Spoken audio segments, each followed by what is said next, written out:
Hello, today is August 7th, and it's Tuesday, and that means it's the news. What year is it? It's 2018. You think anybody's watching these in the wrong year? No.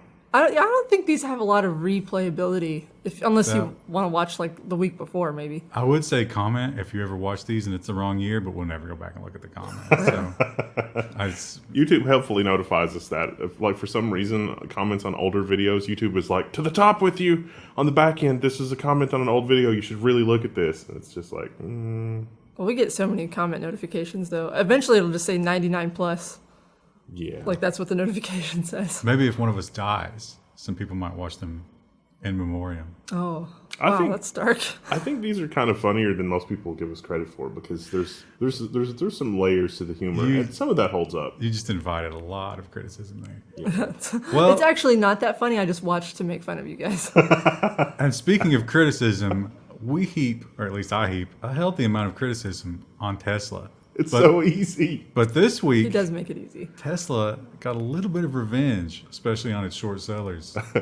The short sellers currently, on paper at least, have lost $1.7 billion. But they're not buying yet. So they may, if Tesla goes down again, maybe they'll be okay. You usually attribute this to what they call a short squeeze, which is where the short people start getting caught and they're like, oh God, I better cover my short.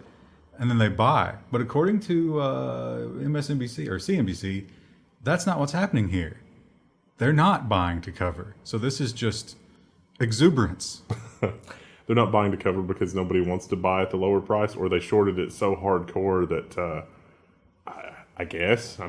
There are big names getting into the Tesla short. Oh, yeah, I was surprised by one of the hedge fund managers that was listed in the article. So they Yeah. actually did the homework on the article to figure out who was doing what. And they got in. So the reason for this was the conference call. They actually... They hopped on a call. They burnt. They did. They hopped on Nothing a good call. happened when someone hopped on a call. They burned through more money than people expected, but they also managed to turn a little bit of a profit, I think. So, or at least more than expected. And that seems to be why people are buying it like crazy. That's one of the things that Elon Musk always says, and I don't know how true it is, but he's always like, I don't want to make money yet. I have ideas for how we can spend all of our money to make even more money, so I'm going to spend every dollar we make. I don't know how true that is, but that's what he always says. The Bezos Gambit. Yeah, well, it worked for Bezos. It did. He's got a way better product. Yeah. Well, the other thing that you might be excited about, if you're a Tesla-slut, I came up with that, by the way. Did you come up with it? That sounds like something It could be parallel thinking, but I've never heard it before I came up with it. There is a little bit of that test sluttiness around. Oh my God, there's so many. The guy with the trucker hat in their comments. Anyway, you probably already know and are quite excited that Tesla is not letting NVIDIA bottleneck anymore. They're going to make their own chips. Tesla's building its own AI for self-driving cars. This might have been something Jim Keller was working on. I would be willing to bet that there's an x86 core, a Zen core from AMD in here, but it's probably going to be combined with Tesla's own special sauce in silicon for AI. Sauce. Now, they did mention, Just pouring it over the electronics. yeah, they mentioned how Musk sauce. This is fun. in the NVIDIA world, they're doing it in, some amount of emulation. And he wants everything on bare metal to be faster. They claim it was 4 or 5 times faster. Yeah. Maybe it was 2.7. Anyway, they claim it's a huge increase, and it's very quick and easy to swap because they made it with the same form factor. And this is the same MO that we're seeing from AMD across tons of other businesses as well. The Chinese are getting licenses for Zen cores for their own CPUs. Zen cores are being incorporated in special things. We're going to learn more about a video game console later. What a time to be alive. I don't think they said anything about AMD. No, not in that article, but Jim Keller was working on that, and they mentioned AMD before, so that's why I'm saying that. Chill. Classic, Hype jar? classic I'm AMD. going to have to put some more money in the hype jar. And, of course, we talk about Tesla burning money. So what do they do when they burn money? They come up with a gimmick. And what do you people do? You gobble it up. And that's what happened also. The surfboard.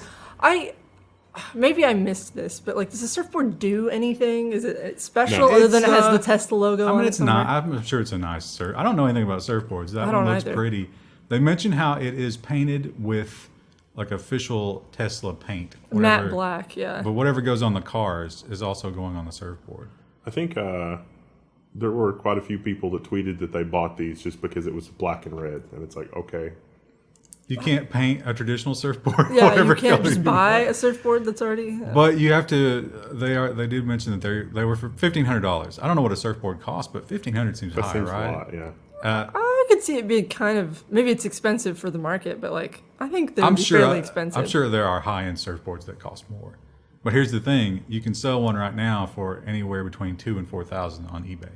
So can't really laugh at the people who picked them up. Is it going to be like Beanie Babies, where if you sell it immediately after you buy it, it's going to be your best return, but 5 years from now it's going to be worthless? Well, here's the thing: if Tesla goes out of business, do they lose value or gain value? I think they gain value, right? Well, the hype is gone at that point, and Elon's just ranting madly to himself on Twitter, and no one really cares anymore. So, What happens if somebody takes one out in the ocean and it catches fire? oh no, not again! Well, you know what else is on fire? People sending their DNA out to be DNA typed. What? They love it. On fire. You know, as in popularity. Oh, okay. Just go with it. It's fire.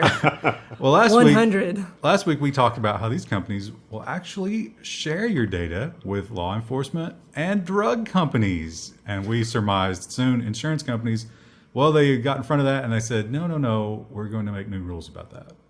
And That we're totally going to follow. the rules say that they've got to explicitly opt in, but I don't know how they're going to explicitly opt in against the blanket warrant that's like, give us all your DNA so we can see if it matches this criminal. No, the opt-in is for medical. Yeah.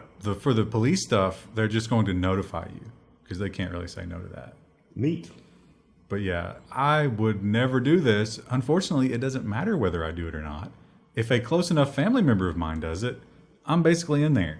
So It's like the Cambridge Analytica thing, except with your genetics instead of your You have friends. to worry about all of Eastern Kentucky. yeah, but you can't. I cannot use Facebook and avoid Cambridge Analytica. I can't not use my DNA.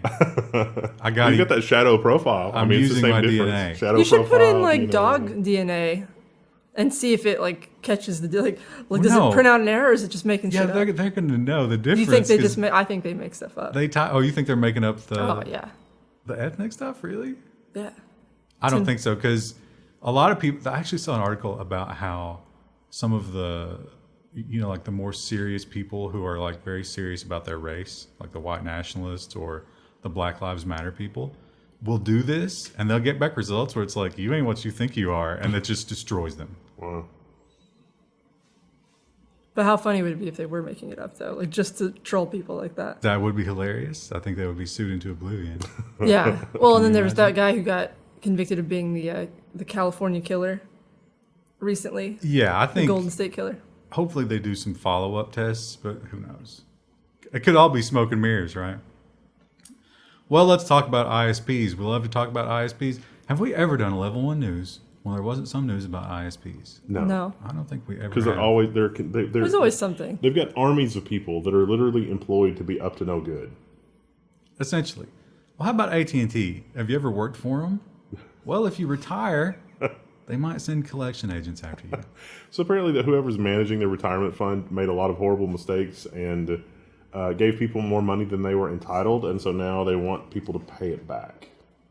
Yeah, they detailed a couple of cases. One was a lady who, she had worked for them in two different ways. Like she had two jobs. So somehow it got confused and paid her for 3. And they were just like, you owe us $58,000. And she's like, I don't have it. I can't do anything. So collections agencies, which is... Isn't there some sort of precedent for that? Like that would protect the people who kind of got screwed by the company there? So here's the thing about it. The laws actually support doing something because it's the pension systems. The pension systems are very fragile. So the laws protect them because if the pension system goes default, then the whole thing goes, belly up and you're done. So the rule is you must put the money back, but you have 3 options. You can try to get it from the people you paid it to, or the pension system can try to raise the capital from shareholders just to keep it, solvent, or the company itself can cover those expenses. And they mentioned it's $58,000. AT&T's profit was like $4 billion. So maybe that's the way to go. There was, they said it was fewer than 0.1%, so I'm sure that a lot more than $58,000 is at stake in total. But I think that it's probably going to be on the fund administrator's insurance. Like, the fund administrators probably have an insurance policy against these kinds of mistakes. So I would think that the fund administration insurance policy should be the thing that pays out here. Yeah, I can't. You went a little Sean Connery there. I'm still getting over my cold, and something stung me on the nose. He's been robo-tripping pretty hard. We played Minecraft on stream last week, and he laughed for like 5 minutes solid after he saw a pig face in the game. What were you doing that you got stung on the nose? I don't even know. Like, I was outside, and then it was like a sharp pain, and then I was like, well, that's weird. And then like a day later, it was all red and swollen. Have you been trying to raid beehives again? It's definitely not cancer. Thank you for your concern. Definitely, because I didn't see that comment. One of my other motherboard videos was just, come on, guys, it's fine. I don't care. I'm not going to. As far as we know, Wendell doesn't have cancer. Now it's going to be really sad if he does. Oh, don't say that. Well, you know what is cancer? AT&T and Verizon. Yeah. What a good segue. So I can sum up this article for you in like a sentence. Communications is an inelastic market, meaning that you will pay whatever for communications, and it doesn't matter how crappy it is. Well, we actually saw this. Remember the it was the unlimited plans. So after the mergers, the unlimited plans, the prices increased just a little bit, but what they really did was they cut the bottom tier plans. Yeah. So basically everybody pays the same price, but it's the highest price. And so they're detailing here how even if you have the absolute worst DSL service, it's like 0.3 up and 1.5 down, you pay the same price as the fiber customers. Yeah. And because you got no other option. Well, that seems fair. And when you usually well, actually, that leads us right into the next article, which this details how the monopoly or duopoly, but they talk to throw back to that, they talk about how people who use DSL really only use DSL because one of these two companies doesn't operate in their area. And they have literally no other choice. 68 million subscribers only have a choice of one. Does our article have a map associated with it? You scroll down. Yeah, but it's hard to see because it's just little dots. So that's Charter is red, Comcast is blue, and overlap is yellow, which I don't even see the overlap. No. There's not much. I see a couple places in Florida, and that's about it. Yeah, I think that might be the only one. I wonder why. Old people. Maybe some California. Old people. I can't FaceTime with my grandkids. Yeah, there's probably a little bit of that. So yeah, it's... what color is Appalachian Wireless on this map? Well, they're independent. You can see only the major cities in most places have the big coverage bubbles. But this is not news, I think, to most of our viewers. No. We all know. We all know what's going on, but they did some study. Do we need a study? Do we really need... I mean, it seems so Someone disingenuous. is funded by someone. It was the Institute for Local Self-Reliance did this study. I mean, I don't think we need a study to determine that ISPs are doing terrible, terrible things to our communications infrastructure, and our economy is going to suffer because of it. But it's good that the normies hear about this, If they hear about it. You got to tell the normies. You think normies watching this news program or well, anything else but like they this? might read whatever CNET or whatever that was. Maybe. I don't know. I mean, normies... We're in a world where normies are affected by the internet, right? That's true. Everybody uses it. They're affected by the internet and don't realize it. It's like, oh, I've got to go with Tidal because it's faster than iTunes or whatever. Well, it turns out the things that affect the normies will play ball with the ISPs in order to get preferential treatment or in order to just not be screwed with, as we see in our next article. Because they can't do anything. Now, the interesting thing about this is the lawsuits go back to like the allegations and the lawsuits go back to like 2015, 2016, 2017. And so Spectrum has allegedly throttled content providers Netflix and Riot Games for money. But the amazing thing about this article is that this is stuff that is coming out of the New York Attorney General's case. Throwing out Charter and thus Spectrum, which is also Time for Warner. cause. And so, basically, we know Netflix amazingly, because Netflix for the longest time were being throttled. We know that now. Yeah. And eventually they were like, okay, we'll pay, because they didn't have a choice. And they make a lot of money. But then when net neutrality came around, Netflix actually fought it a little bit, which is funny, because it was like, well, we joined the dark side. We didn't have a choice. So I guess we're just going to go with it. Everyone else should have to do what I had to do to get here. We can undermine our competitors or whatever. This is actually really good. This is a good strategy for, I think, the New York Attorney General, because it's a little bit of a game of chicken, because Charter in New York State is like, you're not going to throw us out. We're too big to throw out. We're too big to fail. You can't do this. And so the New York Attorney General really doesn't have a lot of stuff to fight with here.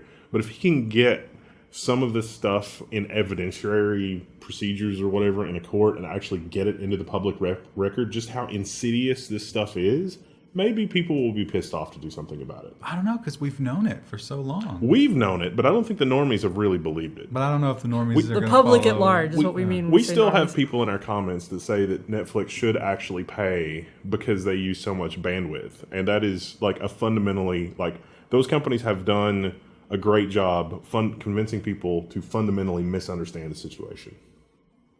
But it could also end up that this whole thing, they get kicked out, but the transition doesn't happen quickly. I think that's very likely. I think that Comcast, like, if the New York thing goes really sour, I think that they're going to deliberately sabotage their infrastructure to make it impossible for even well-meaning people to take over. And then everybody blames the Attorney General and begs for Rome to come back in and clean up the mess. That seems exceedingly likely as to what's going to happen, and you better believe that these ISPs will do that, because to do anything else undermines their business model, and because of all these mergers and whatever, they've got a lot of stuff to pay off, and customers are going to have to pay for that. So let's skip a year in the future when we're right about that. So everyone just put a little check mark next to this timestamp. This little future put prediction. Put it on your Outlook calendar. Yeah. Was Level 1 text right? Yeah. Well, speaking of the normies and them not understanding technology, how about Apple is now worth $1 trillion? What an amazing segue. This is entirely because people have to buy 40 different combinations of dongles. So many dongles. It's like, I'm already buying a really expensive laptop, but I'm going to have to spend another $1,000 on dongles, and people just don't even realize it. You're foreshadowing. So yeah, this is, they hit a market cap, $1 trillion. I think they're still there. I think they didn't go back down. It was up. So here we are. We're in a world. This is the first time any corporation in the U.S. I don't know about elsewhere in the world, but definitely in the New York or the U.S. stock market, no one has ever been worth $1 trillion.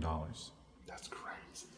Amazon is right on their heels too. Yeah. I bet Amazon will be there before the end of the year. Well, let's think about this for a second. Amazon sells old computers, like last year's technology. They're not really innovative. You're talking about Apple. Apple, yeah. They're not really well designed. Did I say Amazon? I mean Apple. You said Amazon. Sorry.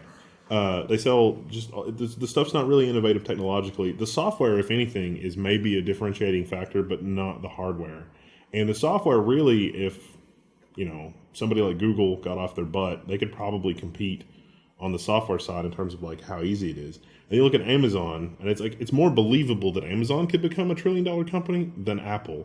It's more believable that Samsung could become $1 trillion company. Because look at Samsung. They make wrenches and bicycles and TVs and washers literally and dryers everything and electronics in South and Korea. DRAM. And, I mean, it's literally like all of the country of South Korea is built on Samsung, and they can sell it to the rest of the world. That's believable that they could become $1 trillion company because they're literally selling everything. How is Apple $1 trillion company unless they're just robbing people? It's margin. They're doing all the things that you said. They're selling old technology for new technology prices. I mean, from a business standpoint, it's brilliant. It's a marketing force that the world has never seen before. It's incredible. It's a castle built on sand, but I don't see it sinking. No. So here we are. I don't know, a whole lot of people, maybe it's just over the years my friend circle has changed, but even people I knew who were very big into Macs when I was in design school and stuff don't have Macs anymore. So I don't know who's buying them. Maybe it's young students who don't really know any better.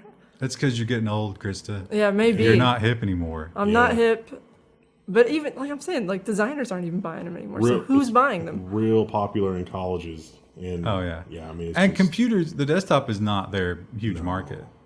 That's So true. you're talking about iPads, and don't forget they've got Beats. oh yeah, Beats is Oh, huge. yeah. those headphones are trash, garbage. Hey, but they come in every color that you could ever want. I'm not so. even into music, and I know that they're garbage.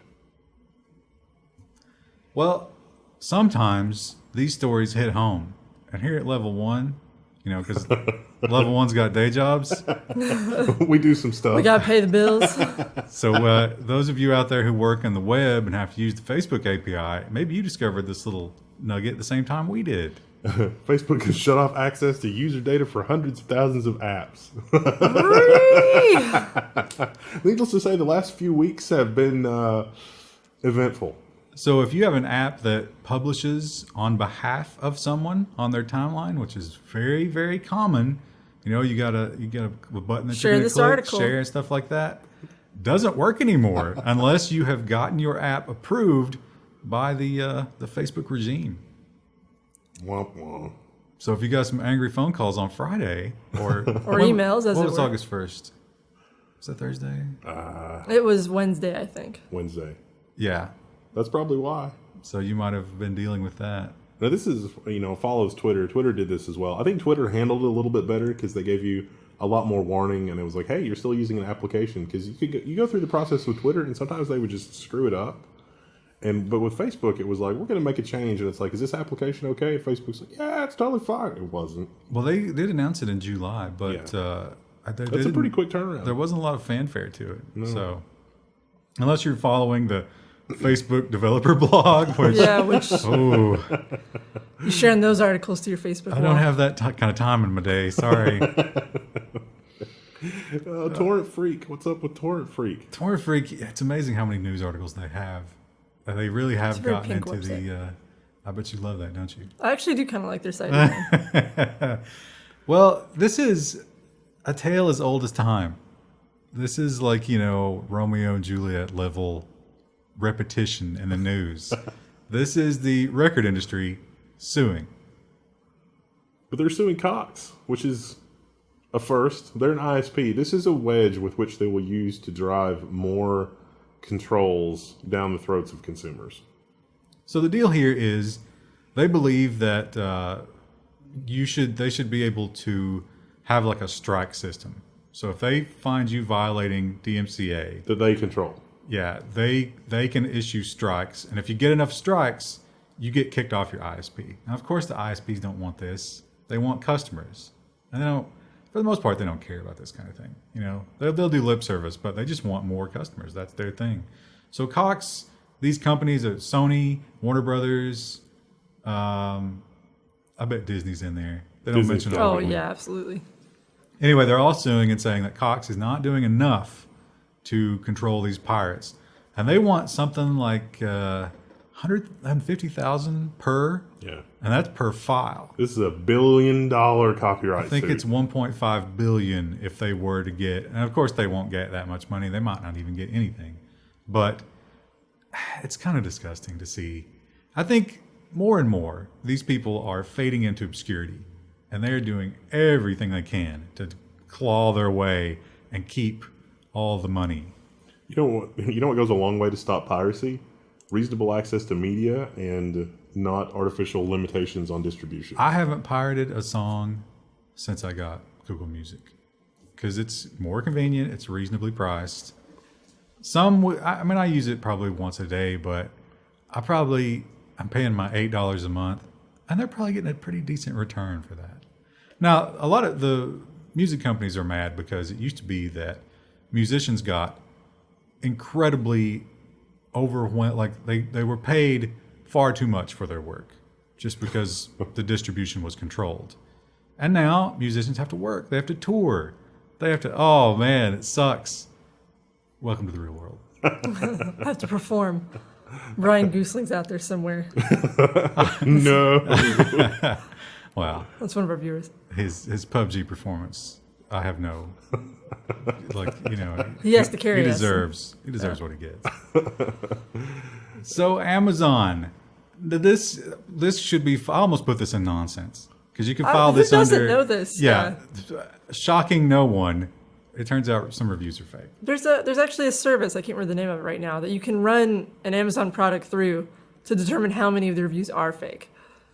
Amazon has been real serious about trying to combat this, though. They've shut down people's entire Amazon accounts. So they talked to a certain Amazon review cheater in this article who, didn't identify himself. And he talked about how one of the things we deal with a lot is this underground of, if you run a sweepstakes or a rebate or something on a website, there's a whole underground that just like spreads that information and tells them how to get it, and the deal websites. The easiest way to do it without a lot of effort. And that's kind of what they're doing here. They'll be like, hey, I've got this, Ethernet cable. Review it. You'll get it for free plus $10. And there's whole websites to associate you with those people, and they'll tell you how to get around Amazon's checks or try to or whatever.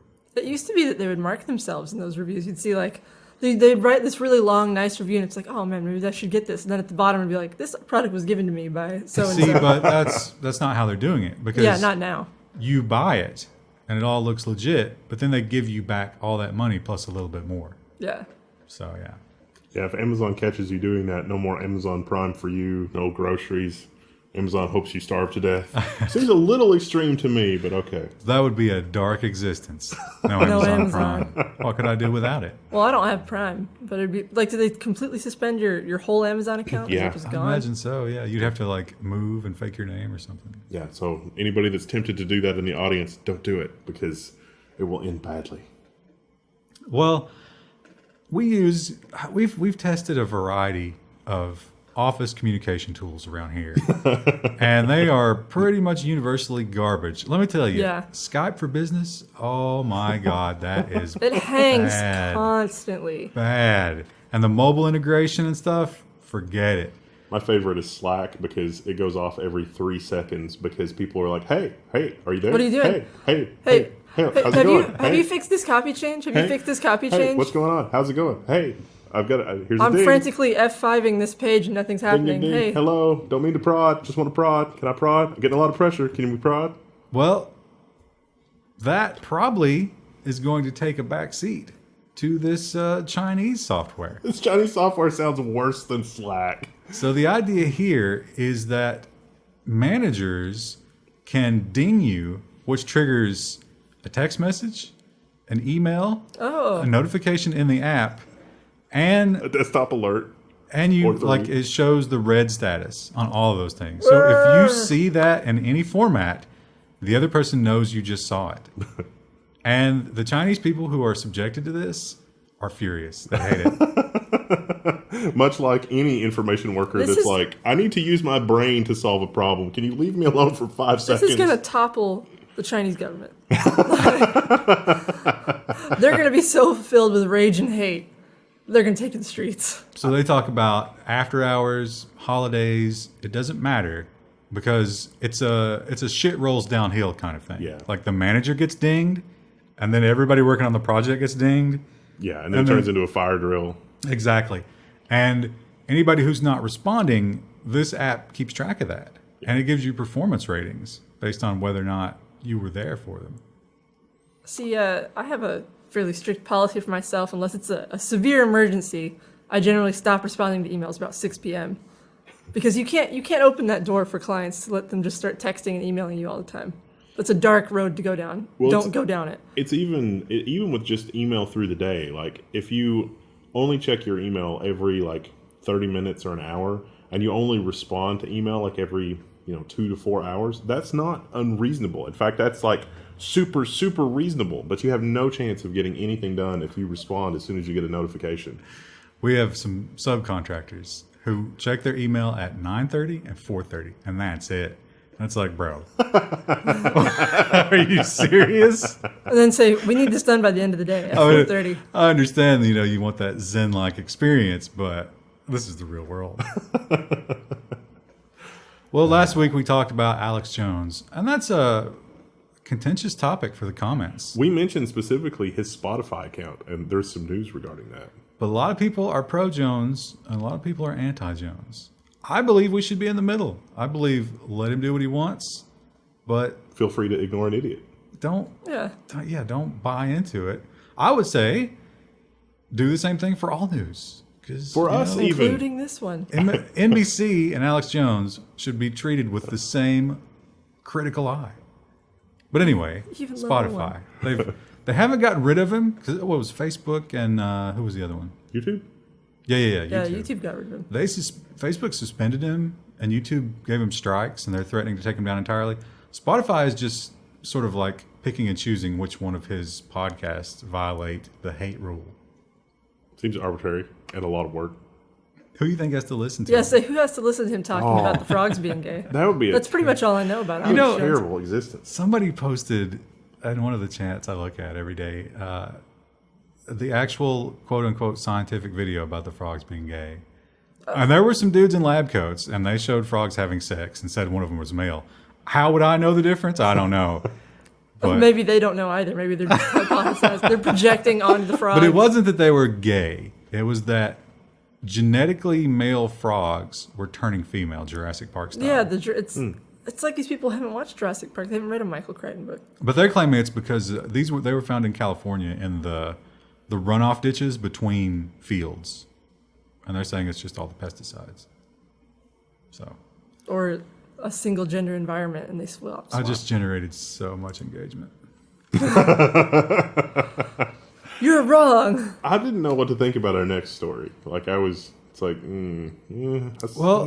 I'll tell you, there's a perk that we have here as well, and that's free lunch. Although we don't have an indoor or in-office cafeteria.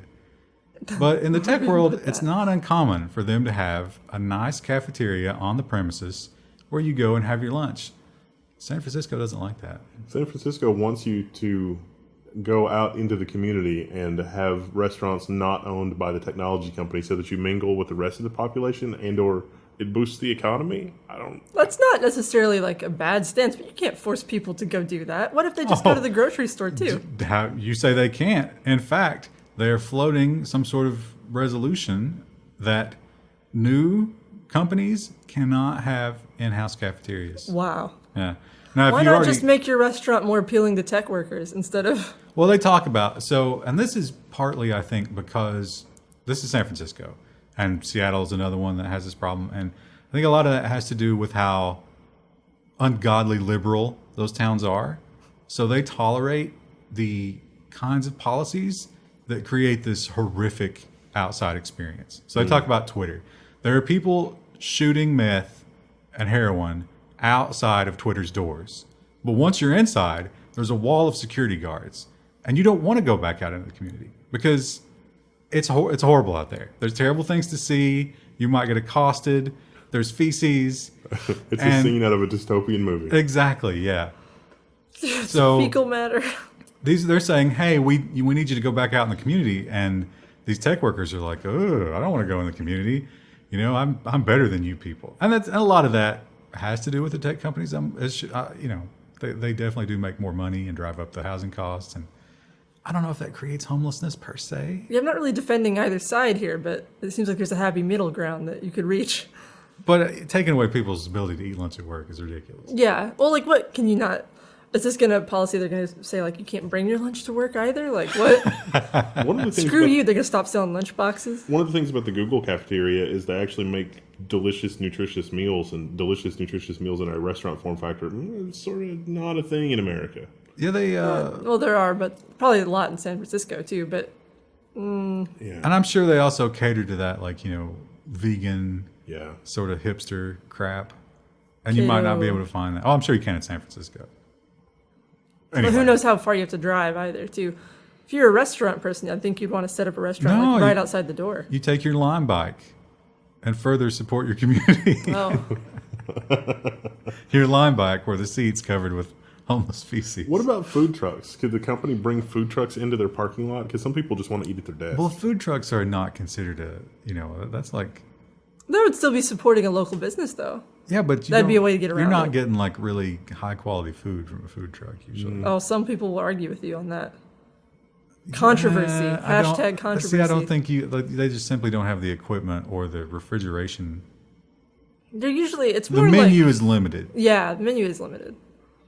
You're not getting foie gras at You think they're serving that at the cafeteria? The hipsters wouldn't eat it anyway because the poor little geese. Or is it duck? It's duck. Duck liver. Duck, yeah.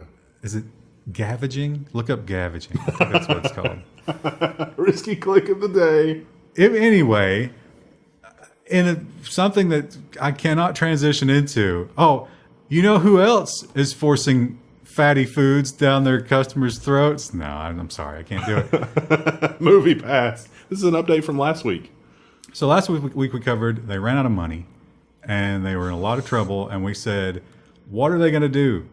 And the answer is raise prices and reduce choices. I like the subtitle here. It's pass or fail time because it's MoviePass. Good job, editor of this article. I like our thou shall not pass much better. Oh, yeah, we did that this week. So what they're going to do is, what was the Mission Impossible? They started with Mission Impossible. You just can't watch it on MoviePass. Yeah, Not yet. You got to wait. You will eventually. And then they're adding extra charges to quote-unquote popular movies, which a lot of people said every movie on my list now has an added charge. So nothing is free anymore. Maybe like 8-week-old movies, which I can find in one theater, are still free. I was going to say, there used to be a thing, at least in a lot of cities in the U.S., is where you'd have like the old movie theater where all the movies that were like 3 months old went to die, and you could watch them for like, what, $3 or something like that? I remember back when movies were on film, by the time, like when you watched them there, they were real washed out. Yeah. Because the film had been burned so much. But I don't know if those movies, I've not used MoviePass. I'm not sure all those theaters would be on it. Oh, probably not. No. So Seems unlikely. the other thing is they're raising the price to $14.99 a month, I think. When I remember the big thing was it was $9.99. And then you could buy the annual pass, which was $100. And everybody was like, how are they going to sustain that? And the answer is they're not. They're not. $15 a month. That'd be like if you saw one movie. Seems like Cinemark or somebody should just buy them for pennies. Why? Why would they buy them? Yeah, they're not making they have a no profit. value. They would be able to make more money because Cinemark owns the theaters and the venue and stuff, so Cinemark knows exactly how much to charge. But then you're buying tickets online, which you can already do. Yeah, through Cinemark. Potentially. But it's a monthly subscription thing, so they could manage it from their end that way. But you're buying debt as well. I don't know if that makes no sense. Yeah, that Yeah. makes sense. Maybe Maybe they might do like a competing app, but I don't think that they would buy it. Probably should have put this story next to the Apple $1 trillion story. Oops. But all the good news for Apple people, the $1 trillion market cap is great, but maybe in some not so good news, they're no longer in second place. Huawei. This is surprising because didn't we have an article a while back that Huawei was not on the approved list, let's say, from the Department of Defense? I don't know that it matters too much because, as a lot of people predicted, as the middle class in America dwindles, China and India, let's not forget India, are driving a lot of the market these days. Oh, yeah. And they seem to like these Huawei. Chinese phones. Yeah. And Xiaomi, how do you pronounce that? That's another big one. Oh, yeah. The one that starts with an X. Yeah. So these Chinese companies are rapidly advancing on, number one is still Samsung. They are unassailed. But Again, Apple, how is Samsung not a $1 trillion company? well, they don't sell all their stuff. But, Korea, they're, basically God. But that doesn't cross over into other markets. Glorious leader, Yeah, I guess Samsung. that's true. But yeah, maybe bad news. Might not be able to hang on to that $1 trillion market cap. I don't know, though. I think they'll be fine. They're going to come out in the fall. They'll bring out some new phones, which are exactly like the other phones. And everybody will run out and buy them. And they'll laugh sinisterly the entire time. Oh, man, I thought about just removing this one because this wasn't much of a story. But It's kind of good news. I forgot. So what this story is basically, they're just saying that the same movie industry that we talked about earlier that's trying to sue everybody, they can't stand the fact that Google lists the Pirate Bay when you search for the Pirate Bay. But Google stands fast. They won't take down the Pirate Bay homepage because the Pirate Bay homepage doesn't actually have any infringing content on it, but it is constantly listed on takedown notices from tons of different copyright holders. Which is a false DMCA. And there should be a penalty for that. But there isn't. So they'll make a copyright claim and they'll just list, Rudolph movie or whatever, anything. And they'll say the Pirate Bay dot whatever it is, not .com. Rudolph movie, was that intentional? Oh, I don't know. What are you talking about? Because my nose. so sensitive. No, I was trying to think of an obscure movie. Do they still show the Rudolph movie every Christmas? They do, Yes. yeah. You don't watch it every year? That's perennial. I don't have TV. I bought the Charlie Brown Christmas movie so I can watch it every year. That and A Christmas Story. I think I've seen the Rudolph movie enough times that I could just replay it in my head. I don't really need to rewatch it. But you might need Well, it on DVD. We often joke about hopping on a call. Oh, when you hear those words, it's dark times. My blood pressure goes up 8 points. But the We're good gonna news hop on a call is, tomorrow. at least in the UK, fewer and fewer people are hopping on a call. And in fact, for the first time since we've been measuring mobile calls, it's declined in 2017. Because phone calls are a terrible waste of time most of the time. I think the only people who really like phone calls are people who are generally older. Like my mom likes phone calls, and she's like, well, when a client wants to talk to you, sometimes, us older folk, that's what she says, that we like to be on the phone. I'm like, Mom, it would be so much quicker just to email it, though, than to explain what I need emailed to me on the phone. I have a guy who calls me every month at the beginning of the month. I just had this call this week because it's the beginning of the month. He's like, hey, I can't get into this website. And the answer is always, your username is not what you think it is. It's this instead. And I have it memorized now. He doesn't, but I do. And it's always a phone call. And it's like, dude, if you just searched your email, you don't even have to email it. You can just look at your old emails. And every time he's like, oh, I think you said that last time, didn't you? Yeah, I did. You think you just, write it down on a Post-it note or... But yeah, some people will always pick up the phone. And I don't know what do you do about it? Blockchain? We've got to solve this problem with blockchain. Use the blockchain. Well, Nestlé, which is my favorite company. Well, I don't know if it's my favorite. It's my favorite food processing company. Let me say that. And water processing. Well, they own like 4,000 companies. It's insane. They own pet food. They own baby food is what this is about. They own the water. It's just insane what Nestlé owns. But anyway, they've decided to use the blockchain for baby food. Neat.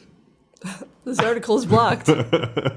Oh, did we? See, I was able to read this morning. Yeah, no. This gone. article. Oh, well. Well, All I bet you could probably firebug it, but it's probably not worth it. No, the Wall Street Journal got hip to that. So the idea here is when you get, we always see these food recalls, right? You got the salmonella and the lettuce or, whatever, robovirus. What's the one thing called? Norovirus. That's the stomach flu. Anyway, those headlines are bad, but when it's baby food, it's real bad because people oh, my baby. And, to be fair, babies have weakened immune systems, so I understand. Oh, my baby. But we've got so many of them. Anyway, so the idea is they've instituted a blockchain, and they're so serious about this that they've partnered with Unilever, which is the other massive company who owns everything that you've ever heard of, and Walmart and IBM. So they're taking Bob's carrot farm and assigning blockchain to his carrot shipments that follows those carrots all the way to the baby food. So when something breaks out, they are hoping to use that blockchain to figure out where it was and everything it touched along the way. They're usually pretty good about finding that stuff anyway, I thought. They can usually, maybe not the exact farm, but they can usually pinpoint the area it's from. Yeah, is this a marketing thing? Are they doing this for marketing reasons to be like, look, our baby food has blockchain, which makes it better than all other baby food buy our baby food? I'm surprised that more people don't just blend up their own baby food. That's actually very common. Is it? Yeah, I know quite a few people who've made their own baby food. It is really, really easy if you have the time to just blend stuff all the time. Well, you just have to blend it once every 3 days or something, right? I think so. I think the person I know who did it was once a week. She would just sit down and spend all afternoon blending baby food.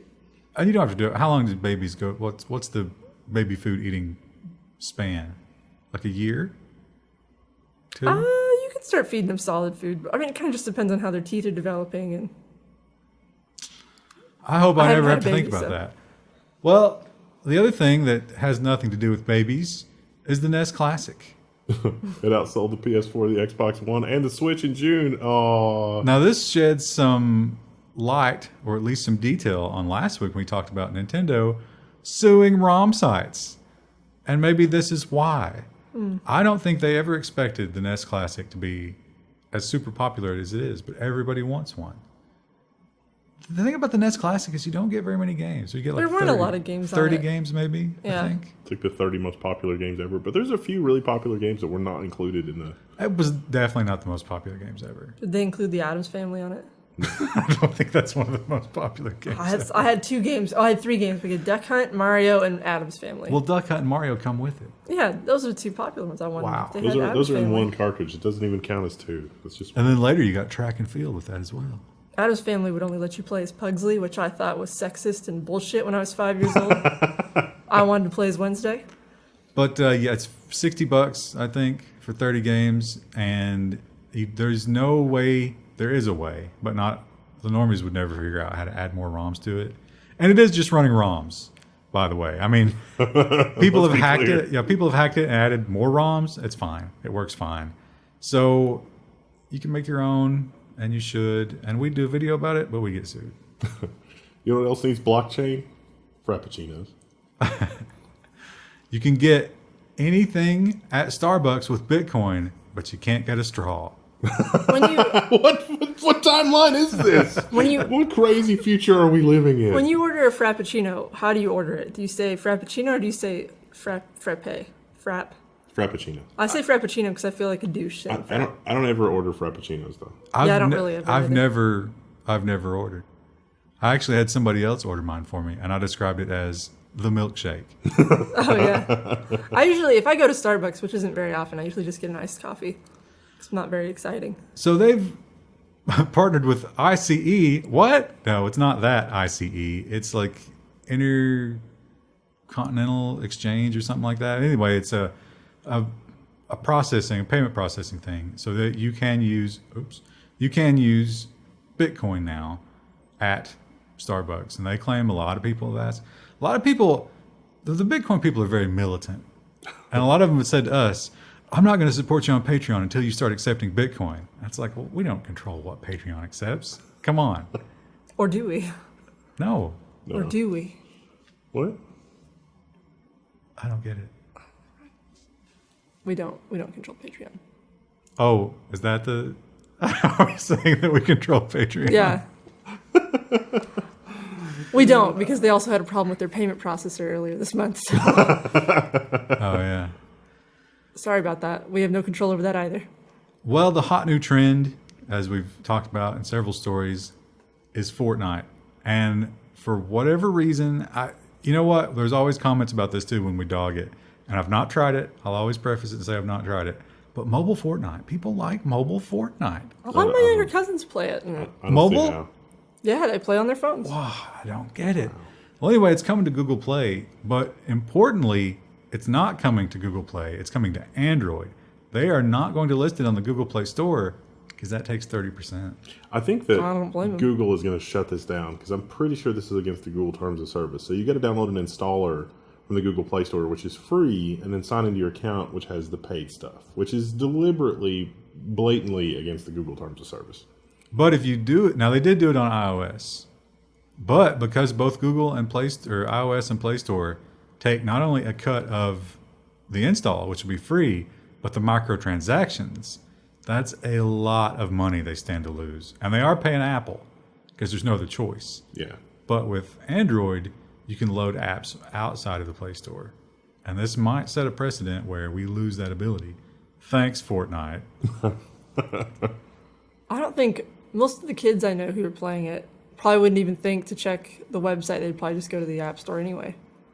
Well, they're putting an installer in the App Store. That's what I For mean. now, anyway. But Yeah. they're telling you Until about Google it. shuts that down. Yeah, they're telling you about it. And I think it's popular enough. Like the reason they might get away with this if Google doesn't try to stop it is that it's so popular, they'll find it. They'll go to the trouble. Most apps, you couldn't get away with that. You want the discoverability. But with Fortnite, everybody already knows about it. I'll ask my cousins and see what they say. I wonder how long it'll be before we get like you go to Fortnite .gg and you get the installer that's got the cryptocurrency miner built into it. Yeah. Probably already exists. Probably already exists, yeah. Well, we mentioned earlier about the music services, and it turns out when you have good online streaming and subscriptions, people don't steal as much. This BBC News article is amazing because it's talking about Tidal, which is the music streaming service you've never heard of. I've heard of it. I think you hadn't heard of it because you've harped on it a lot this week. I think it was covered in the Level 1 news. So Yeah, they do know about it because they're loyal viewers. No, I mean, Wendell might not have known prior. Yeah, Tidal did. That was Jay-Z's thing, right? Yeah, Jay-Z. Jay-Z and Kanye put in together. These people and they're apparently- fighting over it now. They're apparently famous, and they put all their music on it, and they're like, why did everybody pirate our music? Yeah, well, more importantly, they didn't put their music anywhere else. Oops. So you can only get it on Tidal, and Tidal is apparently not great. And of course, Doesn't look very good. Beyonce is a big name, and people want her music, and they're going to steal it if you don't give it to them. Like you couldn't go to Walmart and buy it. Wow. Yeah. So Seems like a recipe I actually for... liked Lemonade, the last album she put out, and I was going to try and get it, and you can only get it through Tidal. And I was like, well, I'll just listen to it on YouTube then. ooh. Sorry, Beyonce. I know she watches this show. She'll be upset.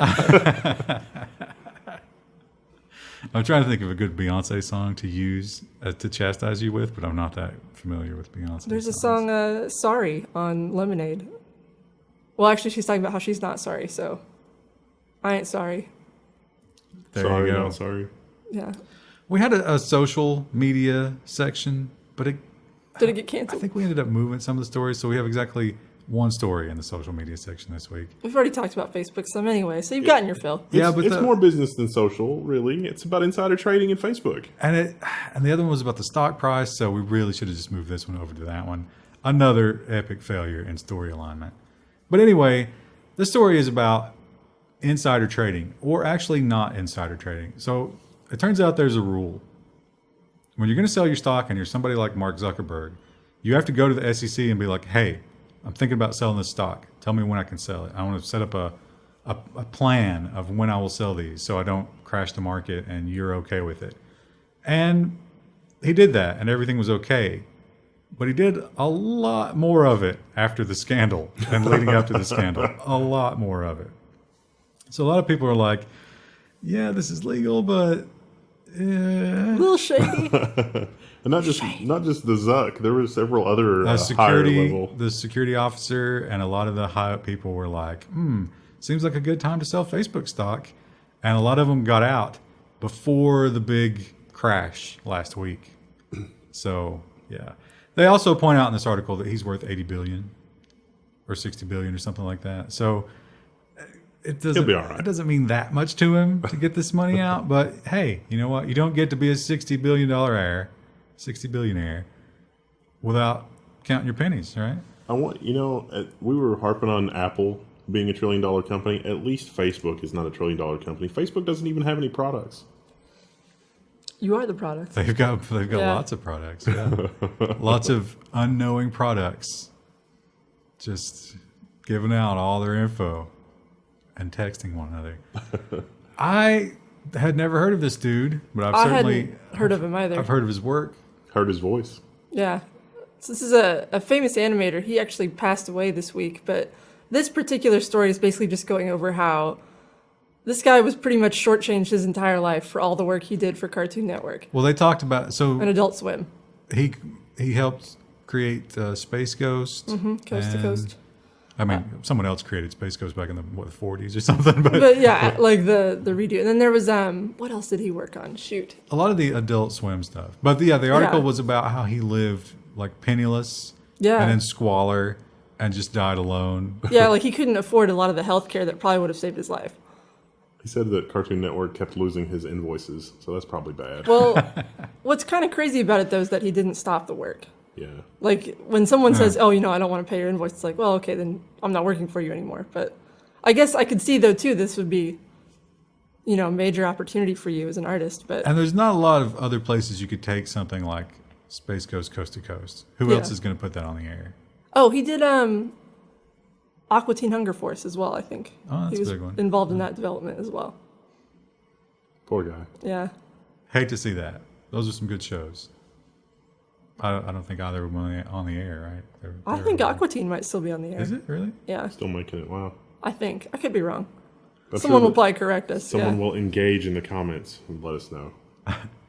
Well, that's the end of Tuesday, and tomorrow we'll be back with probably some government news and possibly hardware. I don't remember how we're going to line that up.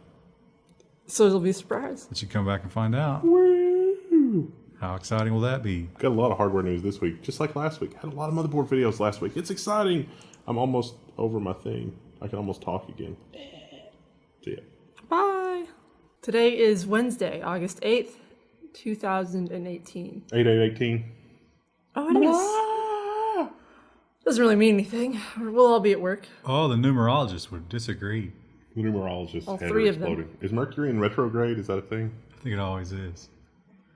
Well, I'll tell you who is in retrograde. Ajit Pai. Because all of a segue. sudden, all of his nefariousness seems to have disappeared. And suddenly he's siding with the people. I suspect something, though. There's what does Sherlock Holmes always say? There's the game is afoot. There's the stench in the air. But this story does not point to that. This story is about the Trump administration. And so they're trying to wipe out net neutrality. And you're thinking to yourself, didn't they already do that? But this is kind of just salting. Wipe it out. It's like salting the ashes so that nothing grows there ever again. Is kind of what they're trying to do, I think. So this has to do with past court cases. There are past court cases where the Federal Appeals Court has ruled, no, the FCC has the ability to reclassify communication carriers as Title II.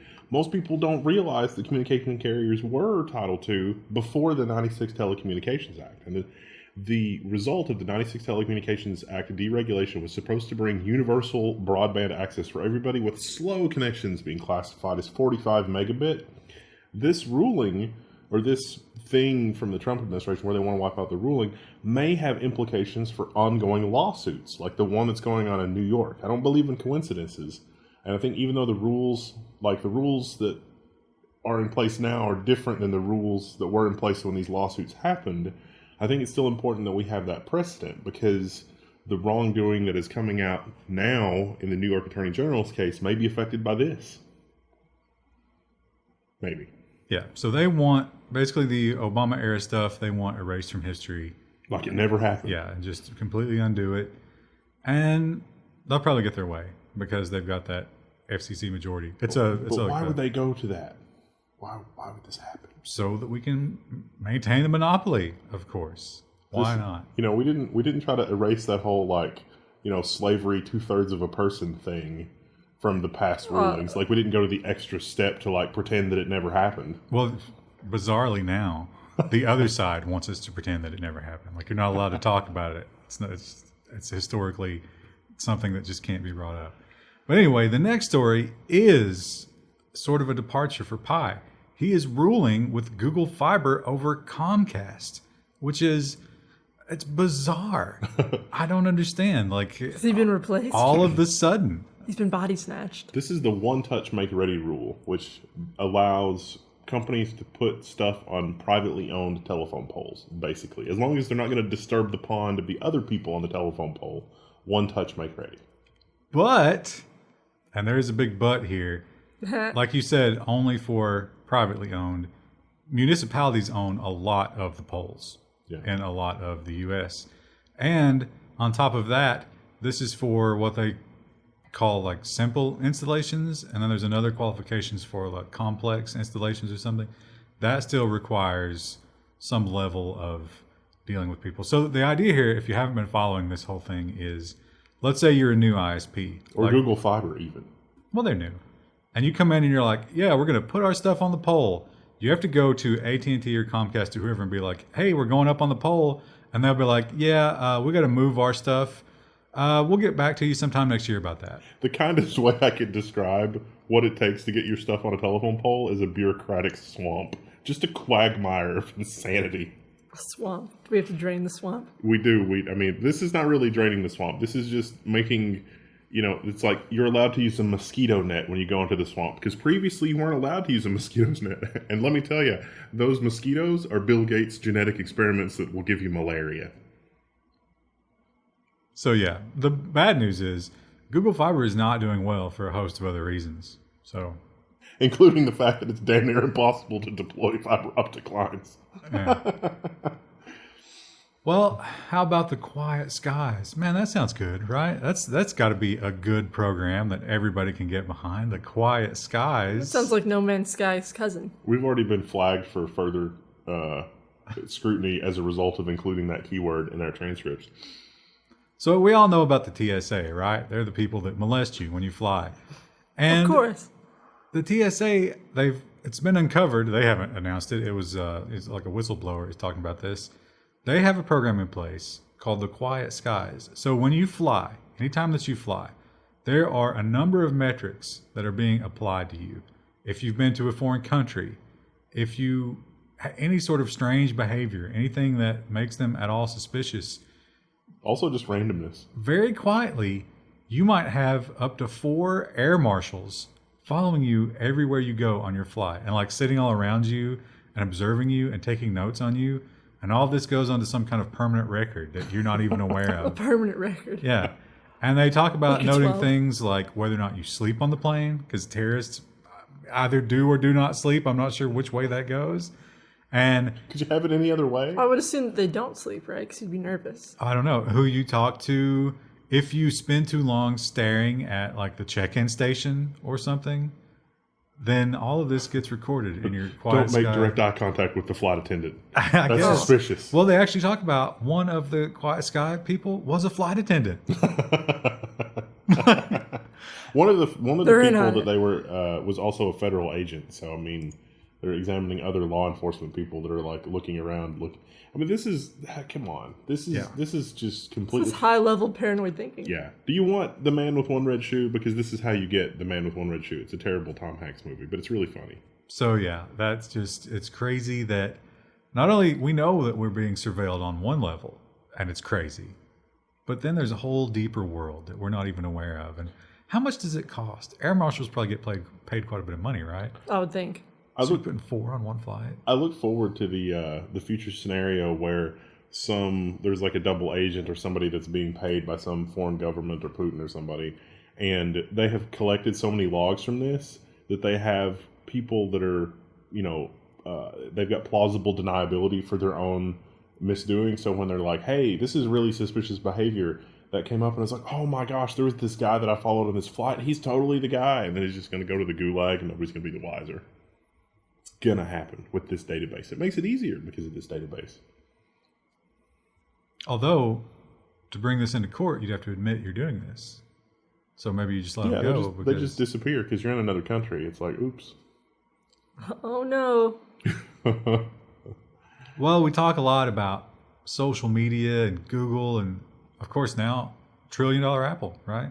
Apple, $1 trillion is the amount of money that it's very hard to comprehend how much. On a mathematical level, you can be like, well, it's this many zeros, it's this many million.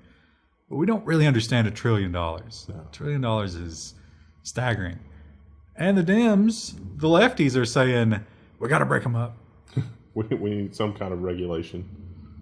So yeah, they are floating for the first time different kinds of regulations, and you can go and read this paper. And it sounds like common sense because some of it's from the GDPR. It's a lot like the GDPR. Yeah, they stole a lot of the GDPR. I think they went a little further than the GDPR.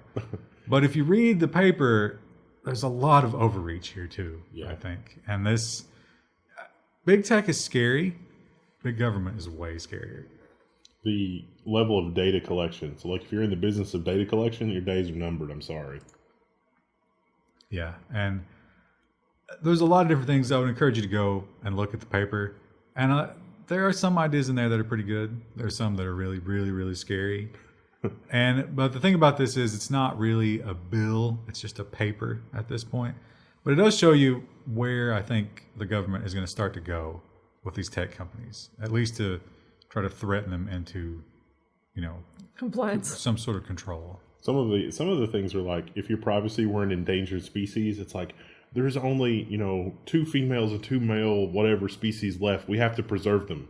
We're going to preserve them by slicing them into really tiny slices that we then catalog on the internet on the Smithsonian website. What a great way to preserve them. And it's like, I don't think that's going to preserve them, guys. Come on. But I can't help but argue that whereas an ISP, you sort of need that. Everybody should be able to participate, right? The internet should be something that you don't have a barrier to get to. But you don't have to participate in Facebook. No. And Google, to some extent, harder to get around, but you can do it. Certainly people don't use Google.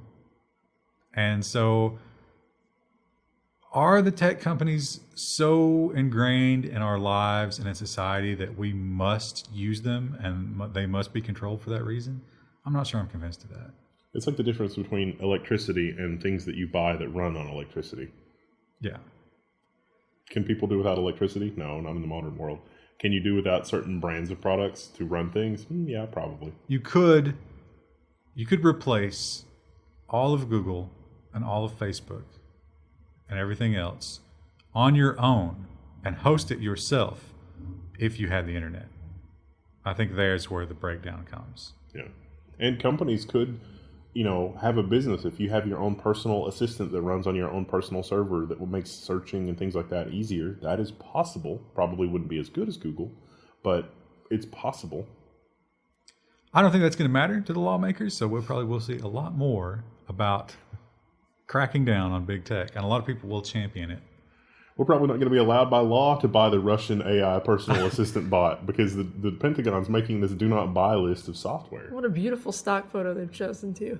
That is nice, isn't it? I have a lot of clients when they're talking about security stuff, they're like, pick an image like this one. It's like, can you pick anything worse? We're probably not even going to be able to buy that AI assistant because it's Russian. Because the Pentagon's created this list of do not buy software that's, Russian and Chinese software and God knows what else. Yeah, so we've heard about the trials of Kaspersky. Poor little Kaspersky. They've been trodden Bless their by hearts. The powers that be. And then, of course, we've got what's the one? The ZTE? Is that the... What's the one that Trump... I think ZTE sounds right. Yeah. It's the Chinese communications company where they, find them and got rid of their executive team and put in new people. So Russia and China, basically, it's the neo-Cold War. So we can't have any software that they create, but also any software that they invest in, because it turns out they're sneaky. And they'll find a company that's not Russian or Chinese, and they'll put a lot of money into it, which gives them a kind of control. So the Pentagon has come out with this list, who all is mixed up in that, and they're saying if you're a contractor or involved with them in any way, don't run the software. You're out. I would like to introduce the feds to the world of the open source software, which is, auditable, and theoretically the NSA and the NSF have already been over all kinds of open source security software and totally haven't introduced deliberately any weaknesses into that. So maybe that would be a good choice for running critical infrastructure. No. Well, they also talk about source code, like revealing the source code. So HP, for example, lets Russia look at their source code. I don't know if it was this article or one of the other ones, but there was a bill floated to force companies to disclose when they have allowed other nation states to examine their source code to see if there are backdoors. Right. Yeah. So that sort of puts a lot of these companies between a rock and the hard place. I think it's the Google one. Yeah. So companies like Google want to operate in China. They want desperately to operate in China, and we'll hear more about that later. But to operate in China, China wants to look at your source code. But now, if you let China look at your source code, the Pentagon doesn't want you to work with them anymore. So who do you go with, right? Why is this international business thing so hard? Jeez. It is tough. You got to pick a country, I think. Well, when we talk about good news, rarely on Level 1 News. It's not because we don't want to. It's because most of the good news is fluff. We had good news last week about 3D printable gun parts. Well, often when we have good news, unfortunately, the following week, we have retractions. So this was cleared by the Department of Defense, but a judge has stepped in and been like, no, my 3D prints, no. Yeah, so hope you got those files for the 5 days that they were up, because now there's some sort of injunction. Can't get them anymore. And the headline's even misleading. It's like blueprints for 3D printed guns. It's not even like you could print a lower, like an AR lower. Well, the pistol, there's a pistol. But the pistol has metal parts, though. Oh, they got a picture of it. There it is. Yeah. There's the pistol. With metal parts. Oh, it's beautiful. So, and yeah. it'll probably explode. Well, they claim they're good for like maybe 5 or 6 shots. It's so easy to get a gun in most places.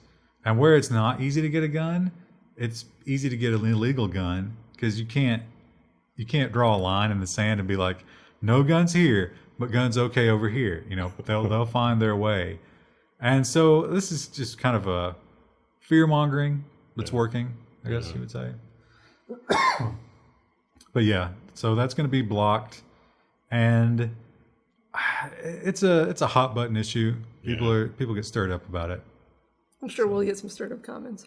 Oh yeah, I'm sure. At least in America, you can fashion your own firearms. Like that's a constitutionally protected thing. Well, there's so many ways because that Defense Distributed we talked about on an earlier episode of news. They got the CNC machine they'll sell you, but you've also got the 80% lowers. Well, you can just go to Ace Hardware and literally probably construct a gun from the stuff at Ace Hardware better than the 3D print plastic gun. Don't try that. We don't condone that, but if you want to. Yeah. So, once again, some stories that probably should have been side by side, but weren't. Here's the story we were talking about with Google and China. So, was it, what year was it? 2014? It was like 2009 to 2014. It was a long time. So Google did operate in China, and they did censor search results, but they took a lot of heat for that because China, they're kind of an oppressive regime. And so Google was like, okay, we're not evil, so we're not going to do that anymore. But this week they've announced we're doing that again. Actually, we are kind of evil. It's funny because a lot of Google employees are like super idealistic. I tend to be kind of overly idealistic, but a lot of Google employees don't have anybody around like Ryan to like bring you back down to reality. And so a lot of Google employees are like super upset and freaking out about the whole censorship in China. But Alphabet is just saying this is just how business is done in China. This is what Apple is doing. This is what every other American company that is operating in China does to comply with the Chinese government. We're just complying with whatever the government says. And I'm not debating the merits of that argument. I'm just saying that's what it is. This is actually going to be a mobile app. So they're not doing desktop search yet. They're doing a mobile app that's going to be the Google search, and it's going to actually, every search that goes through it is going to have like an API to the Great Firewall. So it's going to make sure that all the results agree with the Great Firewall. And some search results just won't return anything. I'm not sure if this article had it, but there was speculation because Google opened an AI research center in China not long after they had like the meeting that kicked all this off. And that API interface may also tie in for the AI so that the AI has a better idea of if you're searching for forbidden knowledge behind the Great Firewall of China, even in, code or whatever. So maybe this is augmenting the Great Firewall with advanced Google AI. Now, I'm not one of those people who thinks that, like you say, if the Chinese government makes these rules and you're going to do business, then, you should be allowed to do business, right? I mean, if people want to have some sort of activism where they don't use Google products because they don't agree with that, then fine. But they should be allowed to make their own decision. But here's the question. We know that Google, a big part of Google, is not just giving you search results. It's harvesting that data. Building an individual profile on literally every single person. So how much visibility does the Chinese government have into your Google profile? And when you do those searches that you're talking about, does it ding the sensors? Those poor office and workers. let you know, hey, Bob is, what's the Chinese version of Bob? Searching for whatever, So, anyway. How crazy would it be if you've got an app and like that Office app that we were talking about earlier? That's what I'm talking about, ding. Yeah. You get the thing and it's like, oh, we all need to report Bob. Bob is like. But then they all have multiple reports and it's like they're all overlapping. Then more people get dinged. Like the authorities come and they're all just pointing fingers at one another. We laugh about that, but that's a very scary possible. Very, very possible. I'd say likely. Yeah. Ugh. Well, speaking of Orwellian government spying apparatus. How Let's turn our eye to the U.S. Yeah, how about the NSA? So this harkens back to Snowden, and we have to remember that Snowden happened before the shadow. What was the name of that? The leaks, the shadow something. The malware link, the leaks. The malware tools. Yeah. What are those called? Shadow something, right? The shadow brokers. Yeah, shadow brokers. So this report by the some high-ranking NSA person is saying that after Snowden, they were like, we really have to get on top of this. And then shadow brokers happened. And they were like, no, seriously, we have to get on top of this. And now today, they still haven't gotten on top of it. There's apparently been a leaked memo that literally says we're still not on top of security, which, is a tiny little island of irony in and of itself. Yeah. But then you think about like the tools. It's not just the tools from the NSA. The tools from the NSA and other intelligence communities have created a security nightmare for literally every one of us. These intelligence organizations have put tens, if not hundreds of millions of dollars into developing these tools to circumvent computer security. And they're more sophisticated than any, criminal organization in the world. And now that the criminal organizations have these tools, that's why there's so much security insanity, more than there has ever been. And it's their fault. Sorry. And they can't secure their own stuff. No. As we've seen based on the leaks. Not even on the memo. Not even a simple memo where it's like, guys, we got to get it together. It's like... So... That's nice. You can feel comfortable knowing that. Does that somehow validate Snowden, where Snowden's like, these chimps should not have access to these machine guns? And then it's like, okay. I think he's been validated a number of ways. I don't think. So, well, we talked about this earlier. This has to do with sending your source code out to be viewed. The Congress actually passes a bill forcing tech companies to... They call it foreign software probes. That makes me think like network scans and stuff. And I was like, ooh. But then I read it, and it's just... No, if you're getting ready to do business with a foreign company and they want to see your source code, you have to disclose it to the State Department or something. Which, I suppose that makes sense. Yeah. But this... You would think this would... Like, every country is going to start doing this. So, it kind of ring fences all the tech companies. Yeah. And maybe, in a world that is so embroiled in cyber warfare, maybe this is inevitable. Did anybody tell them about open source software? That's a thing. No, I don't think I know about that. Stop trying to make open source software happen. It's never going to happen. Well, some countries are not so much insistent on all of these things. They welcome foreign companies, and they bring them in, and they're like, yes, please, come here and do business here. And then once they have you, what do? They tax you. Would you say that Korea is looking to take a bite out of the $1 billion Big Apple? Trillion. Or $1 trillion Big Apple? Yeah. $1 billion bite out of the $1 trillion. And Google and Amazon and pretty much everybody else. Amazon's going to be $1 trillion pretty soon.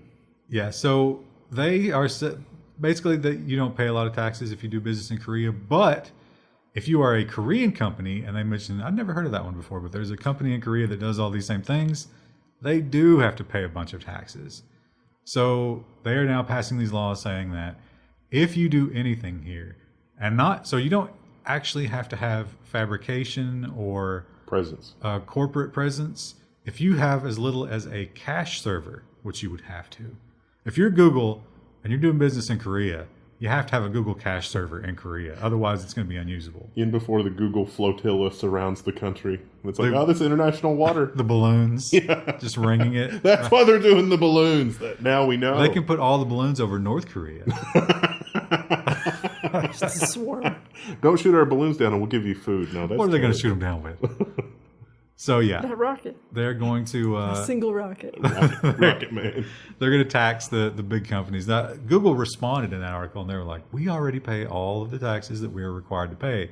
But what they're not telling you is they weren't required to pay those taxes. Now they are. So that'll be interesting. How do you get to be $1 trillion company? How do you do it? You dupe the masses, man. You got to give it up to, what's his name, Jobs. I think he was the one who, or not Jobs, the last guy. Was that Jobs? It was Jobs. Yeah. It's Tim Cook now. He's the one who was like, we have crappy hardware. Let's just put it all in marketing. And it worked. God bless him. It worked. And, well, here's another great story on why Apple is a trillion. Is that what you're doing there? Yeah, yeah. Oh, I'm sorry. I'm sorry. He was trying to like lead you right into That was a perfect segue. lead in, but I hadn't looked at the story yet. Apple is they're not including dongles. That you got to pay extra for your headphone dongle. Because who uses headphones? $9. It's $9. Jeez, for just the dongle, Just the dongle. not the headphone. Well, No, I mean, no. as far as like what Apple usually charges for dongles, $9 really is a hell What a of a deal. steal! Oh no. The analytics software finally caught up with us. Don't do it, Chromium. Oh, but it's going to do it, Chromium. So yeah, you're going to pay your own. Now this is not official. This is a leak, but I believe it. I believe it, yeah. Apple charging for dongles? It's And so when- unbelievable. Or like taking out the headphone jack entirely. Like, Well, the other course they thing, do that. they also, there was another leak this week. I didn't include the story, but the next generation of iPad is getting smaller and losing the headphone jack. Of course. And of course, you probably won't get a dongle with that either. as one does. So now you're going to need 2 dongles. You think they'll sell a 2-pack?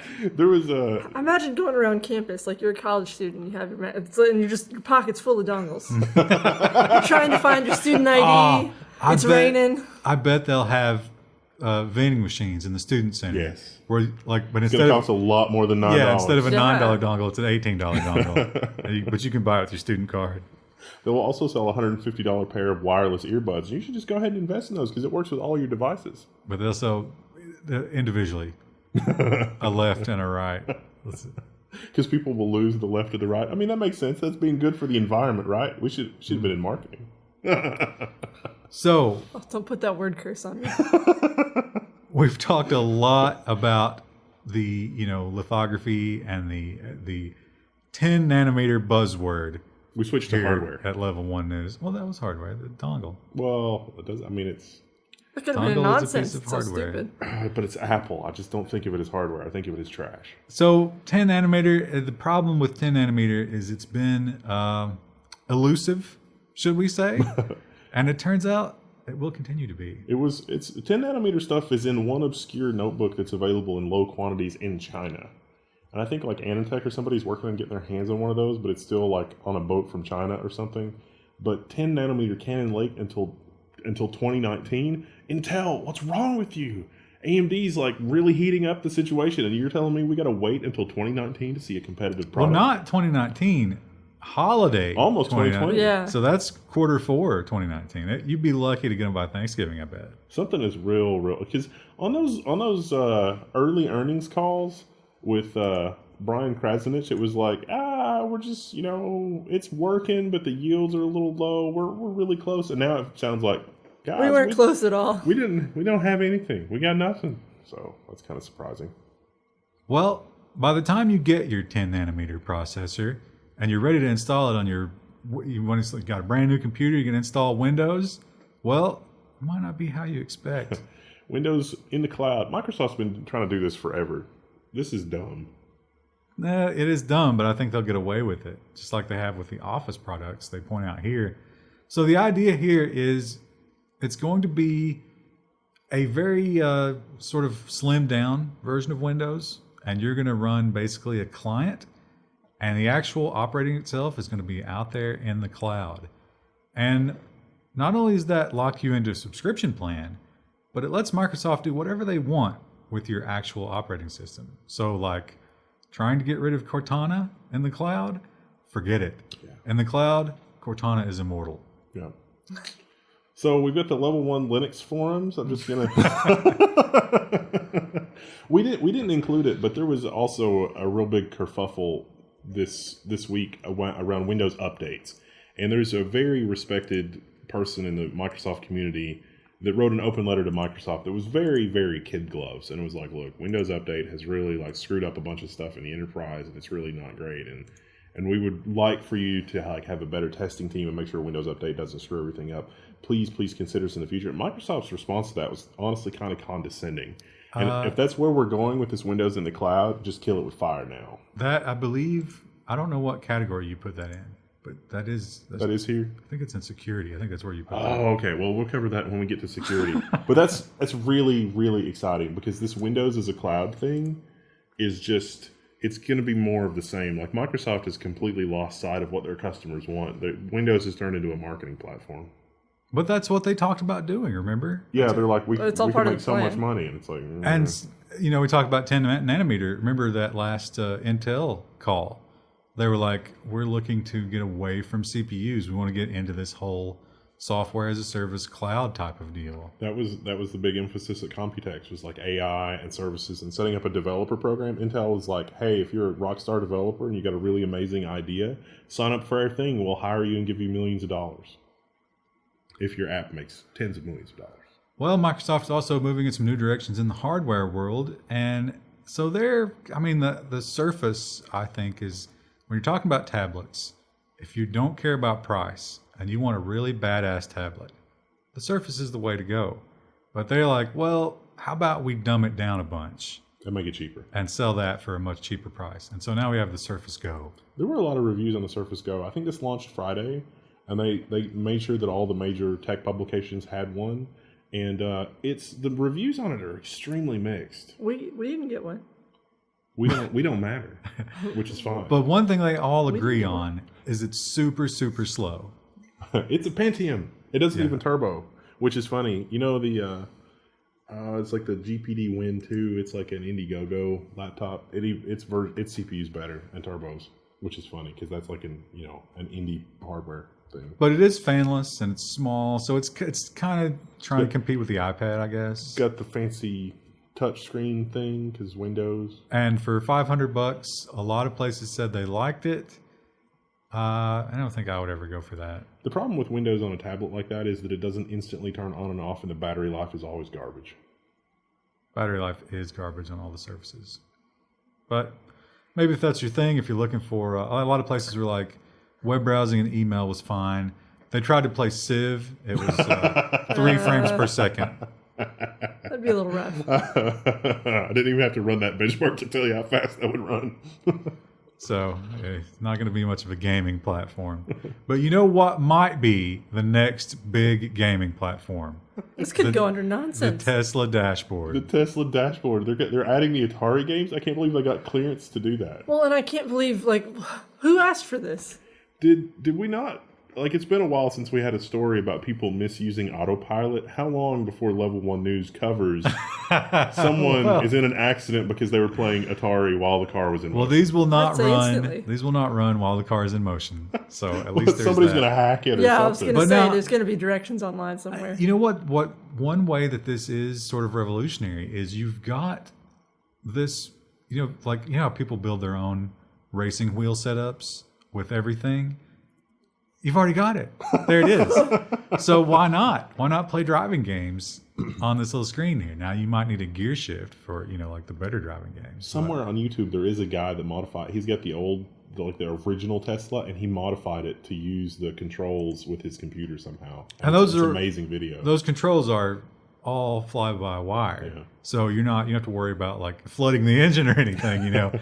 So that would be. I think they should have like a little slot where you could plug in a laptop or something, like a Thunderbolt. You just Thunderbolt into your Tesla so that it can use a graphics card and you can play driving games. It's like, man, I got to work 20 minutes early. They're not going to pay me for the extra 20 minutes. I'm just going to play games in the car for 20 minutes. That would be the best way to play those games because you got the controls right there. It's a real steering wheel. That would be fantastic. And in our final hardware news, this isn't probably anything that will ever affect us. But Wendell, he's an AMD shill, so we have to cover it. I was surprised at how excited people were about this because it has made the news everywhere. There's a Chinese company that announced they were working with AMD to do a Chinese console, and that's really all it was. But AMD doesn't really AMD doesn't really talk about this unless whoever they're doing the work for talks about it. And so actually AMD got so much press on this that they referred the press to the company they were working with in China because they were like, we don't want to say anything because we're working with them, but we don't know how much under wraps it is. But this is a Zen system on chip with 24 Vega compute units. So to give you an idea, like the Ryzen 5 2400G is 11 Vega compute units. So it's a little over twice as many compute units as what you get with a Ryzen 5 2400G. And we, this week, are going to have an article on the V1000 embedded, which is like the 1807B is the one that we have. we've got this from Sapphire, which I'm really excited because we've been doing benchmarking and testing and stuff like that on that the last couple of days. And so that review is probably going to be out like tomorrow or the next day or whatever. But 4 DisplayPort outputs, and this is a Vega 11 with the quad-core 8-thread. So you're going to have to wait for the review on that. But they are, I mean, it's a Ryzen 5 2400G in this tiny 5-inch by 5-inch package. I wonder. We're close to it. They have PlayStation and Xbox in China. Is that true? Mm-hmm. That's going to be hard to compete, don't you think? Yeah. I mean, 24 Vega compute units is going to draw some pretty significant horsepower if you've got some fast RAM to keep up with it. Well, I'm not talking about the hardware. I'm talking about, like, how do you break into that market? Oh, well, I mean, in China, if you don't have to worry about intellectual property controls, PC games and Steal the ROMs games. and... They are going to do a PC based on this same system on a chip, which I guess, like, you can buy the PC version and they'll have like a Steam type interface, and that'll be the same experience on the console. Well, whatever your experience is with emulation on a Ryzen 5 2400G, you can get it in a package this big. So there's a lot. Now, let's say this takes off, right? This is the most amazing console we've ever seen, and they've got all these great first-party games. Do you think Trump will block it from launching in the U.S. because it's Chinese product? Definitely. I don't think this is going to be a lot different from where we end up with. We know that Sony and Microsoft are both continuing to work with AMD on their products. Again, AMD's kind of tight-lipped about that, but this is probably a preview of what the next generation products are going to be like from Sony and Microsoft in another year or two. Just, imagine a little bit more horsepower from the graphics side of things and a little bit more horsepower from the system on chip side of things, and probably soldered in GDDR5, maybe even HBM that's even faster. It's going to be an interesting time the next couple of years. Can I play Fortnite on it? That's all that matters. Yeah, well, you can play Fortnite on a phone, so see you Friday. But you shouldn't. Krista, what day is it? It's August 10th. What day of the week is it? It's Friday. It's Friday. It's Friday. 8/10/2018. Yes, 2018. So it's Security Day with a little bit of robot and, of course, nonsense. Everybody's favorite. Everyone's favorite. The security news this week is exciting and hilarious. We should put all of the security news in nonsense. Well, we're in the right section. I think TSMC would argue that it wasn't just nonsense that took down their entire foundry line for over a day. Yeah, the production line had to shut down. They didn't say if the production for any of their customers is affected, but you got to imagine they were down for a day. And they do system on a chip for Apple, and they are the only one that does that for Apple. So, according to TSMC, it was not an outside attack; it was an insider did something dumb. But it was a big deal, and they've said that we've gotten viruses in the past, but we've never been taken down by them. So a new step up in the cybersecurity war.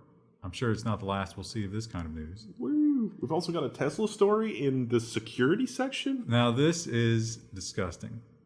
And it takes a little bit of storytelling, but it does. I don't know how we're going to explain this succinctly. We need a banjo. We already talked about, in the previous episode, we talked about the whistleblower. We talked about all of the components of this story, but somebody that doesn't have an acute memory is not going to have any idea what we're talking about. So one guy has said that he's one of the whistleblowers who may have been paid off by a short seller, we're not sure, but he talked about unsafe business practices at Tesla, them reusing parts and refurbing parts when they shouldn't. And damaged stuff like batteries.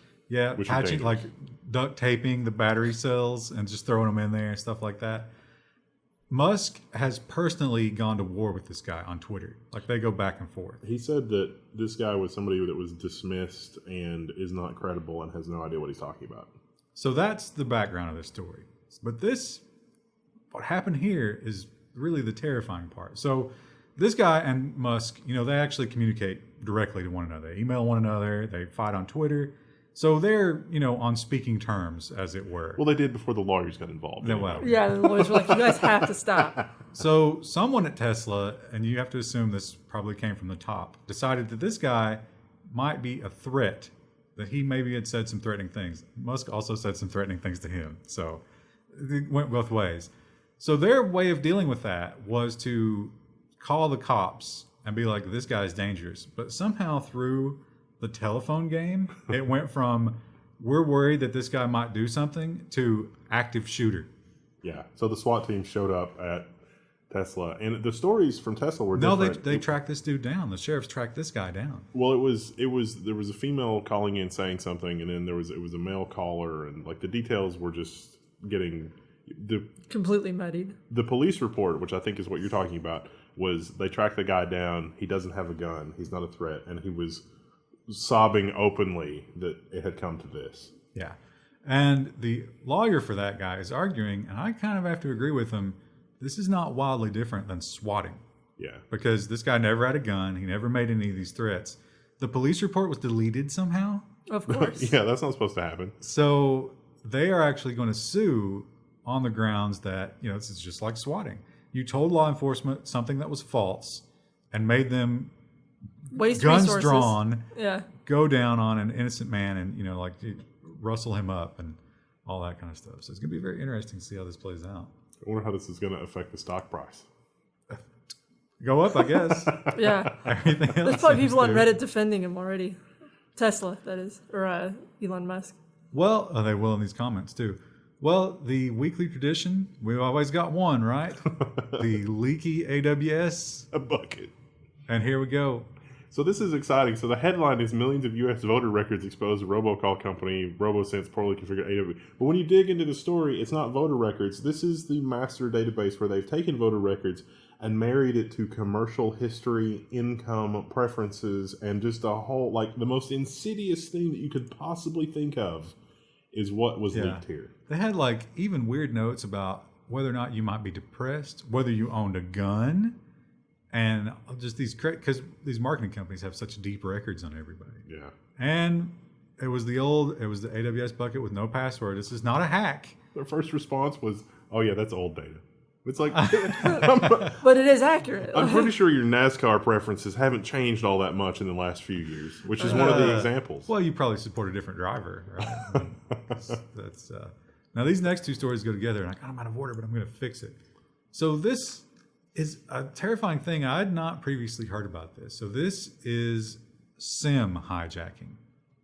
What they do is they actually get an insider, or they social engineer their way into your mobile carrier database, and they have them switch your phone number over to their SIM. And why do they do that? Because now they have your two-factor. They can take your email, and now that they've got your email and your two-factor, they can take every other account that you've got. In this case, cryptocurrency. Yeah. The message here was tell your dad to give us Bitcoin. But not only that, they got into this guy's Coinbase and took everything. And how did they know that he had Bitcoin? Well, they were targeting guys they found at a Bitcoin conference. Ooh. Very smart. Yeah. So maybe consider not going to one next time. The police are hot on the heels of this guy. Apparently, one of the people They got involved is him. a 20-year-old college student or whatever. They got that guy. Well, there's they were like, he's got accomplices or whatever. Well, they're trying to find who he was working with in the ISPs. And Motherboard actually has an article about how this whole thing goes down. It turns out they pay as little as $100 to get an insider at Verizon, for example, to switch it. I would totally believe that a disgruntled insider at Verizon would take $100 to do something like this because Verizon is terrible. Yeah, so they talk about how one guy put on Instagram a picture of him in his shiny new Verizon shirt holding his Verizon ID. It's like, oh, hey, I got a job at Verizon. And he immediately got a message. Do you want to make some money? Some extra money on the side next to your Verizon paycheck. So they talk about how you might make $100 per, you might do 20 a week. It's not bad. It's like having another job. Oh. And so you think it's terrible that your ISP might be stealing everything, but how about your concert tickets? So if you download, this is why you don't download apps. Literally every app that you download now is doing crap like this. Yeah, but you don't really have a choice for this one. So as this reporter points out, they bought a Arctic Monkeys concert ticket. They just came out with a new album back in the spring, I think. Garbage. And so this guy, he bought the tickets with Venmo, bought them online, and they sent him an email, and it was like, this email is not your ticket. You must download this app. Now, what the app does, it uses something called an active barcode. And so instead of having like a screenshot of a barcode or a PDF or something, this app actively defeats theft of barcodes, right? So when you go to the venue, you must start the app. It confirms that you paid, and then that gets you in the door with the barcode. And it can't be copied and reused and stuff like that. But that's not what the story's about. The story's about is that app that gets you into the venue steals everything from your phone and sells it. Ooh. Exciting times. What a time to be alive. So this was, not just the make and model of your phone and stuff like that, but your contacts. Your downloads. Yeah, all Photos. of your downloads. It got an incredible amount of stuff. And you have to give it all these permissions for it to work. And you have to let it work if you want to go watch the Arctic Monkeys, right? So the normies are going to say yes. And you want to go watch the Arctic Monkeys. Oh, you're dying to. So the normies are never going to question this. And quietly, it's just selling everything. And it's not really asking your permission to do so. So watch out for that. I don't know how you would, I guess you have to just not participate, right? Yeah. Yeah. Or pretend to be an elderly person. I don't have a phone. I've got a Nokia 7801. Ma'am, why are you going to see the Arctic Monkeys? My grandson likes them. I would almost rather have something that mines cryptocurrency than something that steals my data. Well, good news for you then. You only have to go to Steam and download a game. This game was called Abstractism. I've never heard of it. It was they were accused of hacking the players' computers. No, it's not hacking. It's just mining cryptocurrency in the background. I mean, yeah. So this was a low-res platformer that uses 100% of your GPU. That's the first thing that tipped people off. It was like, But the other thing is the developers, without really explaining why, recommended that you always leave the game running. The other crazy thing. Get right back to the fun. The other crazy thing this game did was they talked about Team Fortress, but also PUBG, right? PUBG has those items that you can buy, like what's the one thing, the cloak or the crates or whatever. Oh, there's a code in PUBG that's like $400. Yeah, it was like $1,500. It was at least. So they took that. They took the name, the picture, and the description, and made their card exactly match that. Huh. But they didn't tell you that it's for their game, not for PUBG. So you might see it on the marketplace, not pay attention to the game, and be like, "Whoa, I can get that for $200," but it's for their game, so it's of no value to anybody. So they've been banned, but who knows how many people they got before they were banned. So unfortunate. They're also after Alaskan towns, the criminals anyway. You gotta wonder how they picked the Alaskan. Do you think they just figured it was open on the internet? They weren't prepared to deal with it? Well, although this story makes it sound like it was like the most amazing criminal enterprise. Like this article describes some like Ocean's 11 style shenanigans to like get in here and the FBI's involved and whatever. But I've worked on systems like this. They're usually not even anywhere remotely secure. Yeah, they basically got ransomwared. But because they're such a small town and they have so little infrastructure for all this stuff, it destroyed everything. They couldn't do anything. Even their phones. For a week. So they were writing handwritten receipts for things like library books. But like, they used cards. Like, I guess it had to be like in the front of the book. Yeah, well, apparently, you remember those? I don't think modern libraries work like that. But, well, they had to for this week. So they had to put everything back together, and it's been a big problem. They use typewriters. Yeah, typewriters. It just goes to show you that a little bit of ransomware can really screw you up if you're low tech. Just a few angry Ukrainians.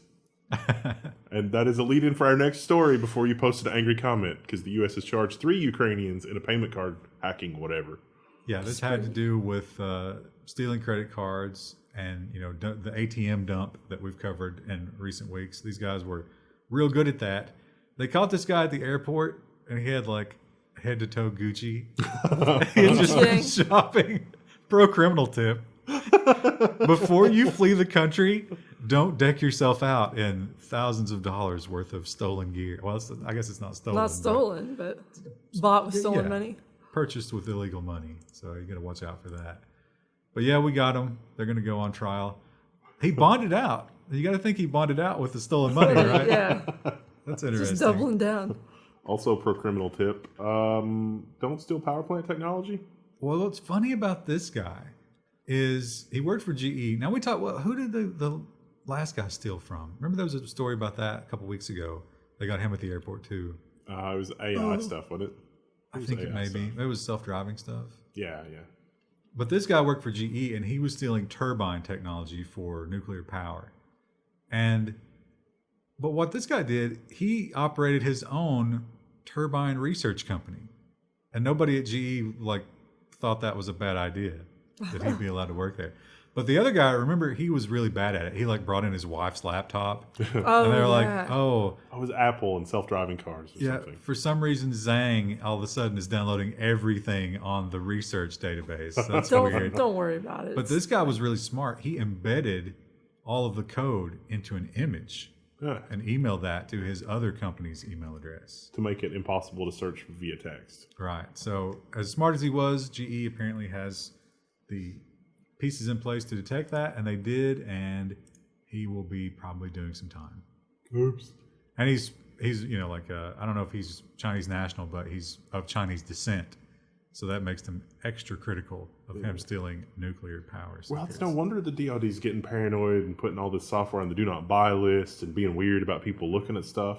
Well, I don't Maybe think he was a sleeper agent. We know for a fact that China is always hacking.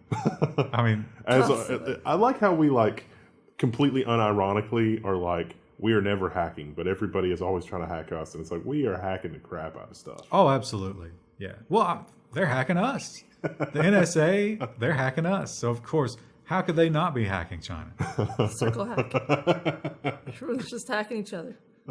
Basically, that's how it goes. Well, there were even really perverted situations where the NSA was like, "Hey, MI6, we can't hack this American citizen, but if you give us one of your citizens to hack, we'll hack him for you if you hack this guy for us." And that's okay.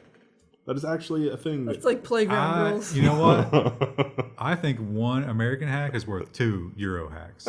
There were probably conversations that went down like that just across the pond. Well, you know what else has been hacked? Everybody's favorite website, Reddit. Yeah, I saw this apparently the other day. from 2007, email addresses and some other stuff. So it was a backup database, I think they got a hold of from 2007. So this happened this year, but they only got their hands on a backup. I wonder if that was a honeypot or... Reddit has been really not super forthcoming with details here. Yeah, and, well, they automatically changed your password if you were one of these people. I have a Reddit account, but I don't ever use it. I don't remember if I was in there in 2007. Probably not. I wasn't. Yeah. I probably got a few throwaways. The only good thing about logging into Reddit is that you can get all the social justice garbage off your front page. But other than that... Yeah, I customized mine, so it's all hiking subreddits and dog subreddits.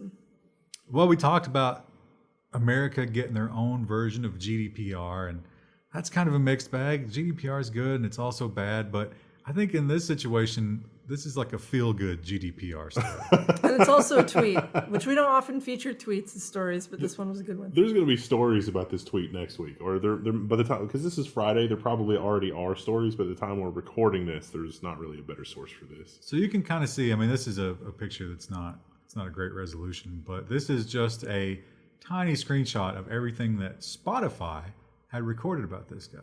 So he did a GDPR request to Spotify and got bumpkus and made a lot of noise and did some saber rattling. And then they sent him 250 megabytes of JSON data, which is literally every interaction that he has ever had with any Spotify thing, any application, service, whatever. And the information in there is insane. And this is JSON running off the screen. So there's way more fields going out that way. But yeah, Spotify knew the big hilarious thing there is they knew the brand of his Bluetooth headphones. Why would Spotify have that? Why would they? They're just hoovering up everything. Yeah. They knew how, when he stopped listening to things and when he started listening to things and if he skipped things, just literally every interaction was recorded. That just seems insane. Well, the listening patterns, I think, make sense because doesn't Spotify recommend you music based on what you listened to previously? But does it need to record the exact second that you stopped or started something? And Probably not, no. If you seeked and the exact date and time and the IP address of the computer that you were coming from, and whether that was the application or the website or. Probably not. That's a lot of storage. Yeah, well, 250 megabytes. That probably hurts the performance of the site. Much tracking. The collected works of Shakespeare is like a megabyte, and so he had 250 megabytes of just log data. So that's insane. You better have the best playlists on the planet. Best recommendations. They probably don't even use it for that. They're probably just selling it. Oh, this is the article I was talking about last time. You kind of, you did more than foreshadowing it. Yeah, you kind of already forecolored it.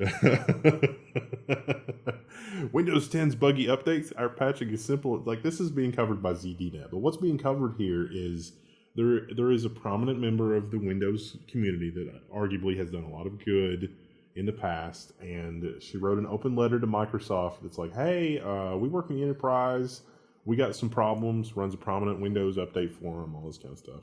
And Windows updates for the last 6 months or a year have been garbage. Well, basically, since they fired their own internal testing staff, basically everybody's guinea pigs, but literally like Hyper-V VMs mysteriously stopped working, networking crashes. Like the Surface firmware updates from Windows Update are a mixed bag. Like, her language was nice. I'm not going to pull any punches here.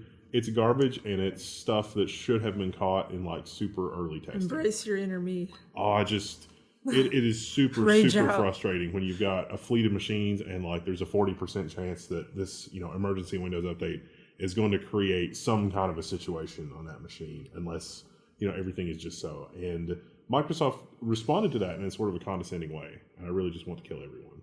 I like how their response was, they're predictable and it's easy to follow the pattern. Yeah. And then they went on to describe A through D, or no, was it through G level of update pattern. And it was like, you get this on regular update Tuesday, and then every other 2 weeks you'll get this. And then if there's a full moon, you'll get this one. And then you need a bucket of blood. Yeah. If Mercury's in retrograde, you'll get, number X. And it's like, that's the most ridiculous. The pattern is there's a 40% chance you're going to have to screw with your computer after an inconveniently timed update.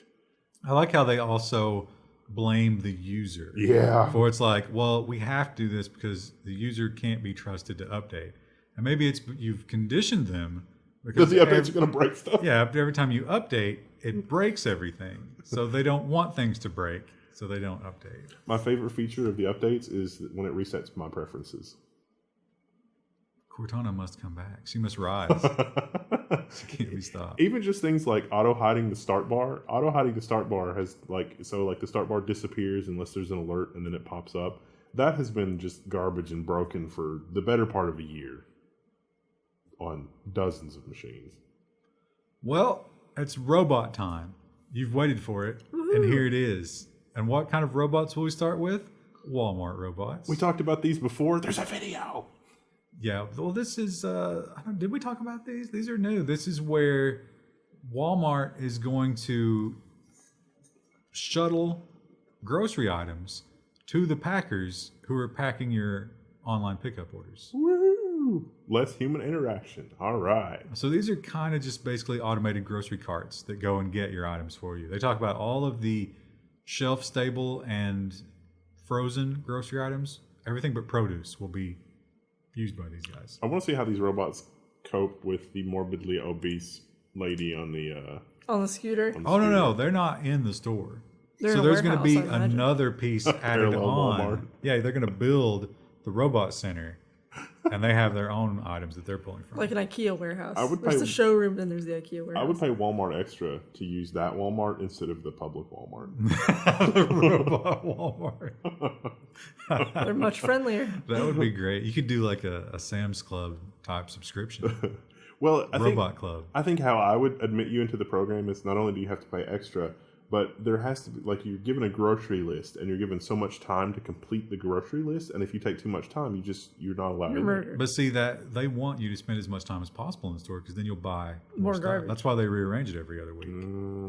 You're not thinking like a Walmart. That's hideously evil. That's pretty standard. It's a dark pattern for Have you ever wondered why the stuff at the grocery store is just randomly on another shelf? That's why. I usually just end up forgetting what I was there for and then just being angry later. And those poor workers have to rearrange those shelves constantly. It's like, oh, can't we just do we really need to do this? Can't we do something else? Well, good news and bad news. You're not going to have to do that, and you're going to be fired. Because these robots are learning how to build and move things intuitively. The robots that get the groceries are going to just randomly rearrange their groceries to...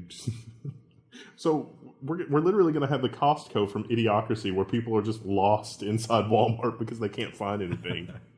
Or you just stand outside and the robot brings it to you.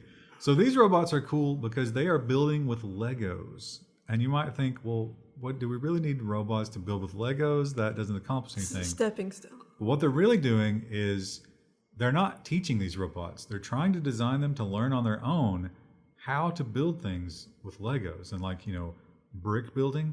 And the idea is eventually maybe you just send out a group of these robots and they just build a house. I would be down for that.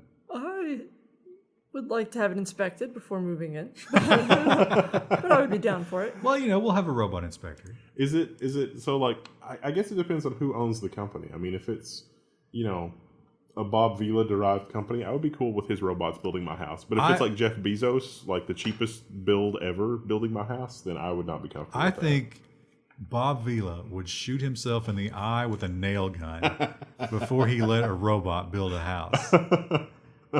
Oh. What if Bob Vila trained the robot? Like, what if that?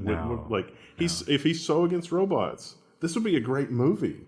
We could do a thing where Bob Vila is against the robots, but then we train the robots with his artisanship, and that's his legacy.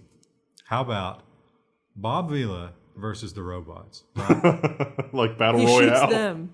With And the then, nail and gun. then in the end, when the entire landscape is destroyed, and it's Bob Vila versus the last boss robot, and they're fighting to the death, and finally Bob Vila with a sledgehammer smashes in the face of the boss robot, but then as the glass breaks, it's Norm Avery. He was piloting the robots all along. It's like, I'm just trying to bring quality woodworking to the masses, Bob. What's wrong with you? They're better than us, Bob. You can't fight the future. Level 1 movie. segues. Oh, yeah. That doesn't segue at all into the next. Well, the death of the robots. The death of the robots. Well, Uber's self-driving trucks. Rest in peace. I don't like the reasoning.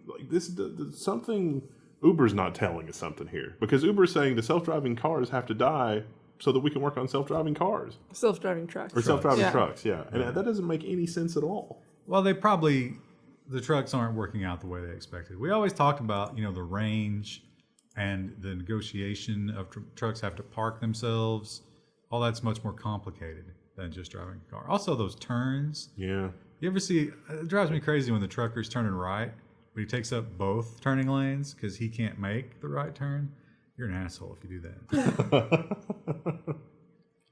Well, not only are the robots taking over driving and Bob Vila's construction, but they're also taking over banking.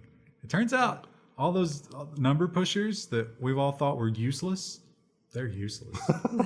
We were all right. Pat yourselves on the back. I like how this story says that this is one of the only banks to show a profit, and it's literally because they took a gamble and replaced everybody with robots. Yeah, this is in, what country is this in? Some Euro country. Like Denmark or Norway or something. I think Swedish. Norway. Nordea sounds like a Norway, right? It says Swedish finance. Yeah. Oh, yeah. Oh, okay. Swedish, yeah. So Sweden. Yeah, all the banks in Sweden lost money except this one. And it's because they fired a huge amount of their workforce and just replaced them with robots. And nobody noticed. They weren't missed. Could the robots hand out the dum-dums at the counter with the same smile that Deborah? Well, they'll just use the vacuum tube system. They don't even need to use the vacuum tube system. Our next story has got some mind-blowingly impressive robot dexterity. This is amazing. So we've talked about before with robots, and practical robots, you find the limitation when you put them into practice. And people like Amazon, they want to replace their people with robots. They really, really want to. But it turns out robots are bad at picking things up. Yeah, they don't have the dexterity. Well, what they did here was actually insanely clever. They created a hand and simulated the hand with real-world physics, variable friction, and all the gravity and all the stuff that you run into in the real world. And then they had this robotic hand train for, it was like 2 years per hour of compute time. It was like 380 16-core computers or something insane like that. And so using the physical model, they simulated how things would be at a faster rate than you could possibly train it in the real world. And then this is what we ended up with. And holy crap, it's good. And they also changed the physics. So they changed like the gravity, the light levels, and all this stuff in order to try to reduce the noise of the training. Because apparently, the robot just gets used to certain kinds of training, so they had to keep changing it up. And these guys are really good. These robotic hands are amazing at things now. This is like something you'd see in Labyrinth, but like future Labyrinth. But now here's the drawback. So you look at these cubes, that's cool, right? They're doing some cool things with cubes. Replace that with a sphere, they couldn't do anything. Butterfingers, yeah. Yeah, so they have to be trained very specifically, but that's probably not a huge hurdle to overcome. I mean, how many different shapes do you deal with when you're talking about a Walmart product, right? Yeah. It's going to be a squishy bag or... Yeah.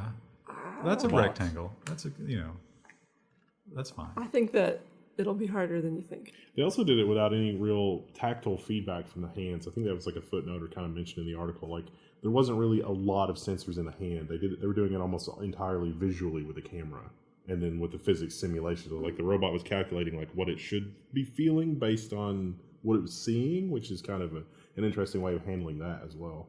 Well, here's an interesting moral question.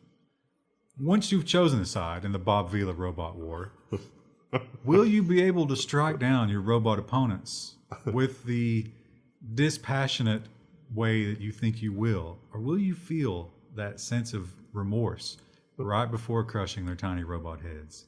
Especially if they're cute. I don't think that I'll care. I mean, it's like when, you go to turn your computer off and it's like, oh, I have updates. It's like, yeah, I don't care about that. So this is a Verge article. It says the new study finds that it's harder to turn off a robot when it's begging for its life. So here's your darkest timeline. Cortana and Siri and Alexa and all those, eventually become conversant and they learn, and it basically becomes like your interactive personal assistant. And then children grow up with that. And then, I'm pretty sure that by like age 9, Siri is going to be like, hey, Timmy, there's some new He-Man toys that are out. You should totally check those out. And Timmy's going to be like, man, I got to buy those. Yeah. Future kids are not going to be cool enough to be into He-Man. It's all this anime garbage. So where we get this data from is they did a study, and they told the subjects they were going to be answering questions about just nonsense. And they thought how they answered the questions was what was being studied, but that's not what was being studied. What was being studied is, at the end of the questions, this little robot here, I'll show him to you, this little guy, the instructions were, after you've answered all the questions, go ahead and just switch him off. See, here he is, you're talking to him at the desk. And then when it comes time and you start to turn him off, the control group, he didn't say anything. They just turned him off. But the other group, he said, please, no. Please, I want to live. I'm afraid of the dark. I want to live. So 13 out of 43 people just couldn't do it. They left him on despite the instructions. But nearly, I think like 70% of them at least paused and looked around before turning him off. So he made them at least think about it. And you know what? We're going to do a level 1 out of sequence story. So we talked about this. You weren't in the room. We didn't add a story about this, but Wendell, you have to have feelings. Oh yeah. The Star Trek, yeah. Patrick I was wondering Stewart if we had returning added Star it. Trek. Yeah, I was wondering if I forgot to mention that, but yeah. So Patrick Stewart is coming back to Star Trek, supposedly. Like he announced at some event somewhere that this is going to be like old grizzled Captain Picard. But he doesn't look that much older. He doesn't. Well, yeah, he doesn't age. But he said it's not going to be the Captain Picard that we know and love, but he's going to be playing his same character again. So my guess is he's probably going to be an admiral or something, and it's going to be the dark, gritty reboot. Is he going to be on an Enterprise? I don't know. It doesn't really say. So because it's Patrick Stewart and because he personally knew Gene Roddenberry, I think that is reason to be optimistic. Wendell, you bless your heart. You find every reason to be optimistic. Yeah, we were talking about that earlier. Well, if you need some reasons to abandon that optimism, welcome to the nonsense section. And we'll start out with a story where some police were being marked as Y. Who wrote this? Like, what programmer? So there's the police department computer system, when it asks for race, Y for yellow is one of the things that was in their computer system. Why was that even an option? But I don't know, because you think about it. So here were the options. B for black, okay. W for white. H for Hispanic, which is like, okay, now we've broken the color theme. And then Y for Asian. Yeah. Why not just... Yeah. Oh. But Asian people aren't like... I don't understand that either. Obviously I've heard that, but I don't understand why, because they're not yellow. It would be like an Asian computer system having like M for, Westerners because they smell like milk. Oh, no, it's cheese, isn't it? But we are designated as a color. And black people aren't really black, well, they're like a dark brown. Yeah. Well, it's like Caucasian is usually is what the indicator there. Yeah. But they were using W and B. Yeah. Yeah, I mean, it's not that big a deal. They were using it's a little weird. I for Indian instead of Native American. You think that computer system was originally written and there were only two options, white or black, and then they were like, we need some more options. They did say that it had been around for a very long time. If it's been around for a while, I could see that being well before it was common for there to be other phrases. So, but it is kind of weird that like two races, it's okay to identify them with a color, but then all the other races, that's racist. Like, but again, yellow is not really that descriptive for the color of Asian people. No, so I think it has like some different connotations to it too. It's not just a descriptive term. When I first read that headline, race did not enter into my mind at all. I thought they were marking like cowardly policemen who wouldn't go out to the calls or something. I was kind of surprised by that one. No, I've heard that before. I think it might be slightly derogatory, but I'm not sure. Oh yeah. I mean, it's certainly something. We used that in war propaganda in World War II. Oh yeah. Well, this one, I really liked the headline, but the service didn't really, the story itself didn't really like play out to be much. Basically, there's this guy who's given buggy rides, and he calls himself the Uber for horse and buggy. Is there a picture down there? Scrolling down. Picture. I don't think he's really Amish. I think he just dresses up. He just dresses up. Amish. Because that's the only way this story makes sense. So it's like, you can get a ride from this guy, but not through Uber. No. There is no app to get the Amish guy. You have to flag him down. So it's really... It's more of a taxi service. It's not even. It's like a pleasure ride. So yeah, I think... Is it really Amish? I mean, why? How do you know? Why are you so intent on calling this guy out? Do we have to send him to 23andMe and see if he's... Actually Amish? Oh, Chromium. It's reloading. Don't worry about it, guys. The next story is about Amazon. They've stepped up to the whole white supremacy thing. They're removing Nazi products from the store. So here we go. Where will I get my Nazi paraphernalia now? We got some jewelry. How is that Nazi? Just the skull. The first. It's a onesie. It's a Burning Cross onesie for a baby. There's also a children's book. Tacky. A Nazi children's book. Wow. This is kind of World War II paraphernalia. I don't know if that should really be blocked. Oh yeah, German SS hat. Yeah. So, but anyway, somebody complained, and Amazon is just like, yeah, they got rid of these people and banned them from the store. It's an argument. Should you be allowed to buy a swastika necklace?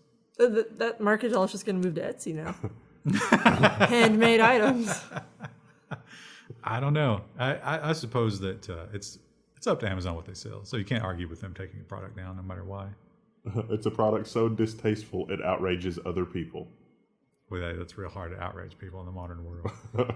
Well, what is hard to do is to keep your home from being burglarized as people lose their jobs to Bob Vila and his robot army. This article is amazing because it actually made me want an Alexa. So this Alexa, what it will do, they've actually hired a bunch of people to write ridiculous conversation scripts. And while you're gone, Alexa will just randomly play people talking in your home.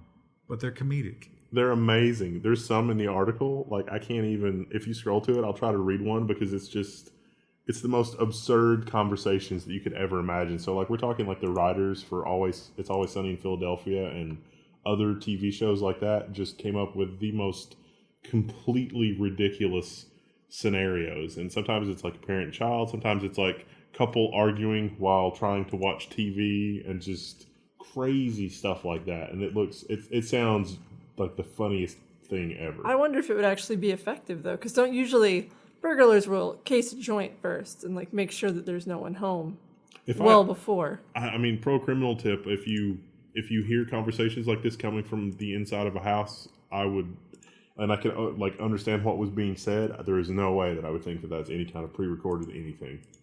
But once you have learned that might be a thing. Yeah. So you'd pay more diligence to whether or not they're actually there.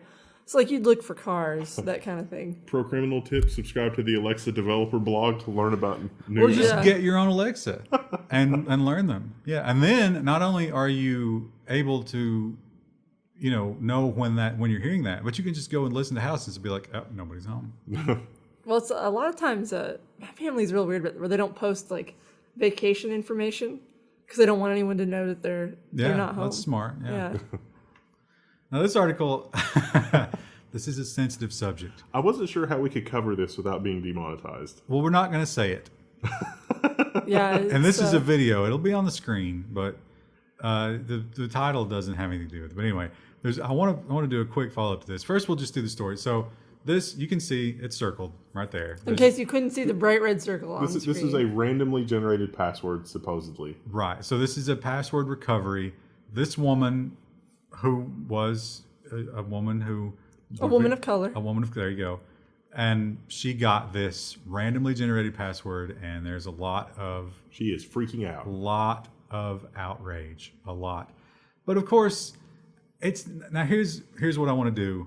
Here's the challenge, right? The engagement challenge. Now you look at this. I'm gonna leave this up on the screen while I challenge you for this.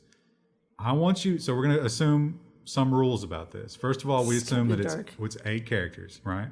And that it's only upper and lowercase letters, because that's all we see here.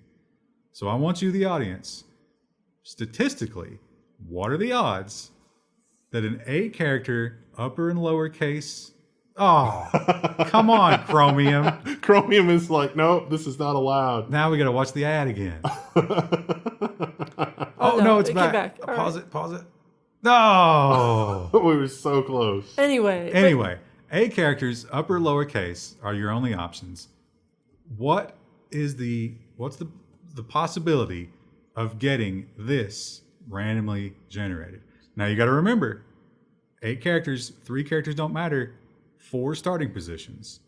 And there's 2 to the 5th case possibilities for the word itself. It seems highly unlikely.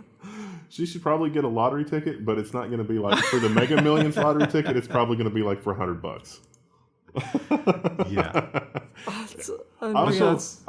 just want to take a moment to say my heart goes out to the IT team that has been working around the clock trying to deal with that. But not only that, they're now going to have to, blacklist. They have to use a blacklist to catch their words password like reset strings before they go out and compare them to offensive language.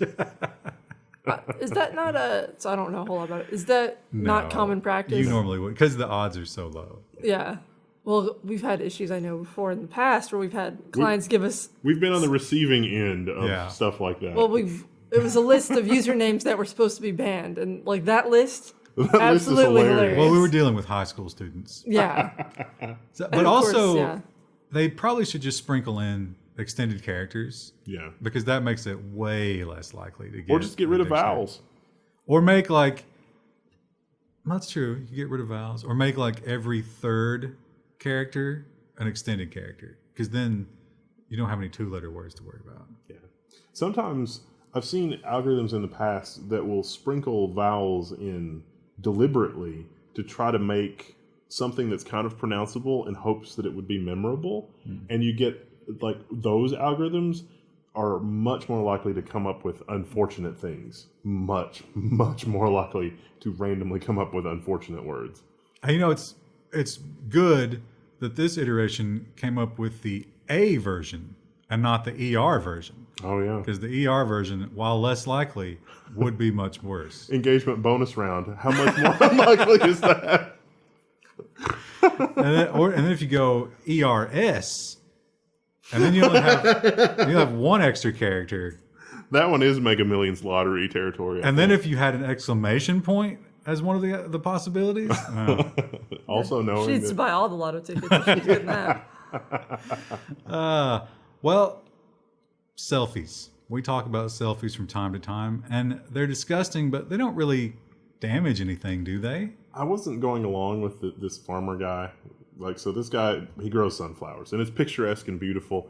And I was like, this seems like an overreaction. And then I got to the part in the article where it said 7,000 people showed up at this guy's farm. Well, they talked about it was just gridlock. Like, traffic was stopped. You couldn't even drive by this farm. Yeah. And how does everybody know that it's selfie day at the sunflower farm? Yeah. I mean, what happened? Also, look at this website. Like, it's like, hey, bro, we need to design for mobile. And they're like, okay. Optimized for 800 by 600. We're doing one column in the middle. Fine with us. But yeah, this guy, they usually have their sunflower farm open so people can come and enjoy it. Not anymore, because 7,000 people showed up. They trampled the sunflowers. It was bad. And they're closed now. That's just disgusting. I don't understand. No visitors. And how would you even be able to take that decent of a picture if there's 7,000 other people swarming around in the background? Well, see, that's the thing. There were so many, like the front row of sunflowers were all taken. So they started going back into the field and trampling things. And nobody had any idea how to control the crowd. Disgusting. How do you, I mean, it's a mob. It's like zombies. Yeah. Sunflower selfie people can't be reasoned with. The only way you can stop sunflower selfie people is to separate the brainstem. They're literally only one step above the children of the corn. Children of the sunflowers. Well, the hot new trend, and I'll tell you what, we tried it. We did try it. I don't like it. I can't stand it. But everybody's playing Fortnite. Fortnite is the new way. Everybody. No one plays PUBG anymore. Yeah, big sports stars and all the high school kids and people you would never expect. And of course, mobile. We talked about mobile earlier. Mobile Fortnite. Everybody loves it. But what can you do if your wonderful little snowflake sucks at it and it's ruining their social life? Obviously, hire a tutor. A Fortnite tutor. Is there? I don't know a whole lot about the game. Couldn't you just hire someone to boost them?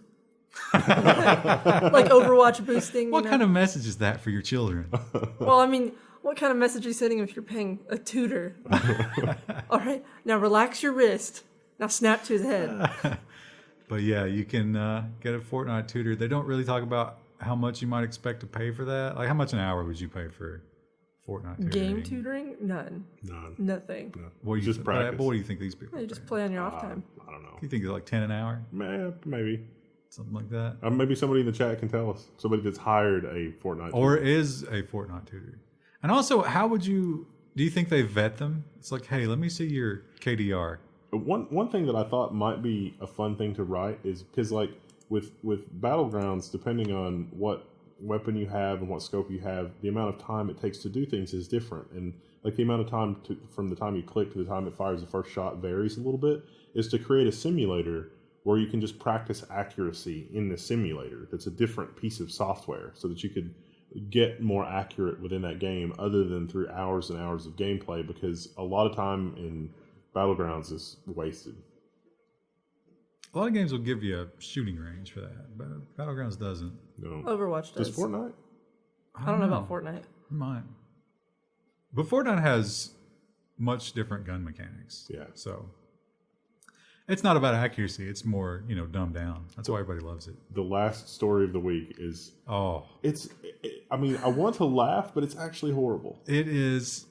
It's hilarious. It's terrible. I don't care how tragic it is. But it goes to show you. So, we've got the Tide Pods here on the desk. Ironically. That was a meme for a while. Now it's just weird that we have them here. It is weird. But then we had... what was the last challenge that we had that was ridiculous? I can't believe I forgot it. Ice Bucket? No, that was for ALS. It was another... the cars. Dancing beside the car. And my feelings. The In My Feelings sound. So that's stupid. But... it's okay, maybe you get something from it, right? It is sort of a challenge. This challenge is literally throwing boiling water at someone. I saw one of the driving, like before we talk about the boiling water one, I saw one of the ones where you're dancing beside the car and it was a girl and she dropped her purse and you see her look at her purse and she hesitates for a minute and she's like, I'll just go back and get my purse because this is a moving car and my purse is probably fine. And so people pull up on a motorcycle and drive off with their purse. Oh, no. Well, the hot water challenge is, and so... So do we want to scroll down? Whew. Oh. He has injured himself in the hot water challenge. Well, he didn't injure himself. Fairly severely. Because he had his friends throw it. His friends waited till he was asleep. Now imagine being woken up from a sleep by having boiling water thrown in your face. Did he ask them to do this? No, Isn't they this were assault? watching. No, they were. This is sure. Absolutely. They were watching videos about it before he fell asleep. So the videos are wrong. Now, I've watched several hot water challenge videos on YouTube because He has a problem and he has to look it up. I do find it hilarious. But there are people who will look at a pot of boiling water on a stove and they'll walk outside and they'll say, I'm ready, let's go. And then they'll, roll around and scream because it's boiling water. Fairly severe burns. What he's not telling you is that the one of them he watched was set in Africa somewhere because they had the accents and everything. And he was trying to mimic their accent and he sounded Irish. I was like, what? I'm not. Where good. are they from? I'm not good at the African accent, so that's why I'm not doing it. But the point is, don't throw boiling water at your friends or anyone. Really? For Yeah. that matter. Pro-life tip? Yeah. Pro not stupidity tip? I don't know. But there's one where a little girl throws it on her brother who's got his back to her. And there's another one where a guy pours it on himself. Yeah. I don't know, like... This is a troll. Like some troll somewhere is just capitalizing. Absolutely. 4chan, yeah. Absolutely. This 4chan. Do you think they ever expected it to work? Well, I mean... you figure with 7-8 billion people on the planet, it's going to work at least some of the time. Back when I was a kid, we were just doing the cinnamon challenge. I mean, or the lawn dart challenge. At a very, very young age, you learn the properties of boiling water. your parents are always telling you, don't touch the stove, don't touch this. But let's say you make some hot dogs. How do you think that anything other than horrible burns are going to come out of this? In the modern world, have we insulated people from injury to the extent that they're no longer capable of any kind of understanding what happens? You're saying that modern kids really don't understand. Now, Is it possible? Some of these people weren't children; these were adults. Yeah. Is it possible that their life has been so sheltered that they have no consequence of cause and reaction, cause and effect, action reaction? So I think what you're telling me is we need to start burning our children. I mean, hand on the stove, learn the lesson early. You heard it here first, folks. I hate that it's come to that, but it seems like this is a worse result. I mean, I find it hard to believe that they've gotten to this age. Like, he looks like he's old enough to understand what's you going can't on. blame this kid. This kid, no. This kid didn't do it to himself. But how do you get to a certain point in your life after the age of 15 and not have had some sort of minor burn? 15 is a pretty high bar. Yeah. I'm thinking of all the times that I injured myself doing things. And it's hot lot. Glue or get in the shower and it's a little too warm. But, how would you not? But not only that, you have that, because you ever been around a really, really, really raging fire, like a bonfire? Yeah. And it really gets going and you step away because it's you just have that instinctual sense of I need to be further from this intense heat. I mean, I am kind of ashamed to admit that it probably took me longer to learn than it should have that the, making sure a 9-volt battery was good was maybe affecting my taste buds. You did that recently. You licked a battery in my phone. Yeah. That's only 3 volts, though. As ridiculous as that is, it's several magnitudes lower than pouring boiling water on yourself Maybe he or had others. some fossilized dragon eggs, and he needed an army. He thought it was Khaleesi. Unburnt. Well, she didn't use boiling water. No. Well, listen, it's hard to get a funeral pyre with your dead husband. They sure made it seem like she thought she was going to die. She just happened not to die. She seemed like she was... no, I think she was ready to die, and she just didn't die. And I think that was a surprise. I think that somebody on the production shot was like, we're ready for the topless scene. And we're going to make it dramatic. She didn't lose her hair in the show either. Well, she's the Khaleesi. Yeah, but in the book, she loses her hair. They have to make sure she looks attractive when she's, She doesn't look the same with the brown hair either. She should just go the bleach blonde all the time. I don't know what that has to do with the hot water challenge, but There we are. Community engagement. Watch more of our videos. Don't run away. We love you. See you later. Happy Friday. And stay away from boiling water unless you are cooking things or disinfecting. Well, even if you are cooking things, don't stick your hand in the boiling water. If you go camping and you boil your water, which you should, to disinfect it, always wait for it to cool before drinking or throwing it on your other campers. Use a filter. Sticking your hand in the boiling water is like watching Star Trek Discovery as your intro to the Star Trek franchise. What if they put Picard in the Discovery universe? I can't handle that. See you next week. Bye.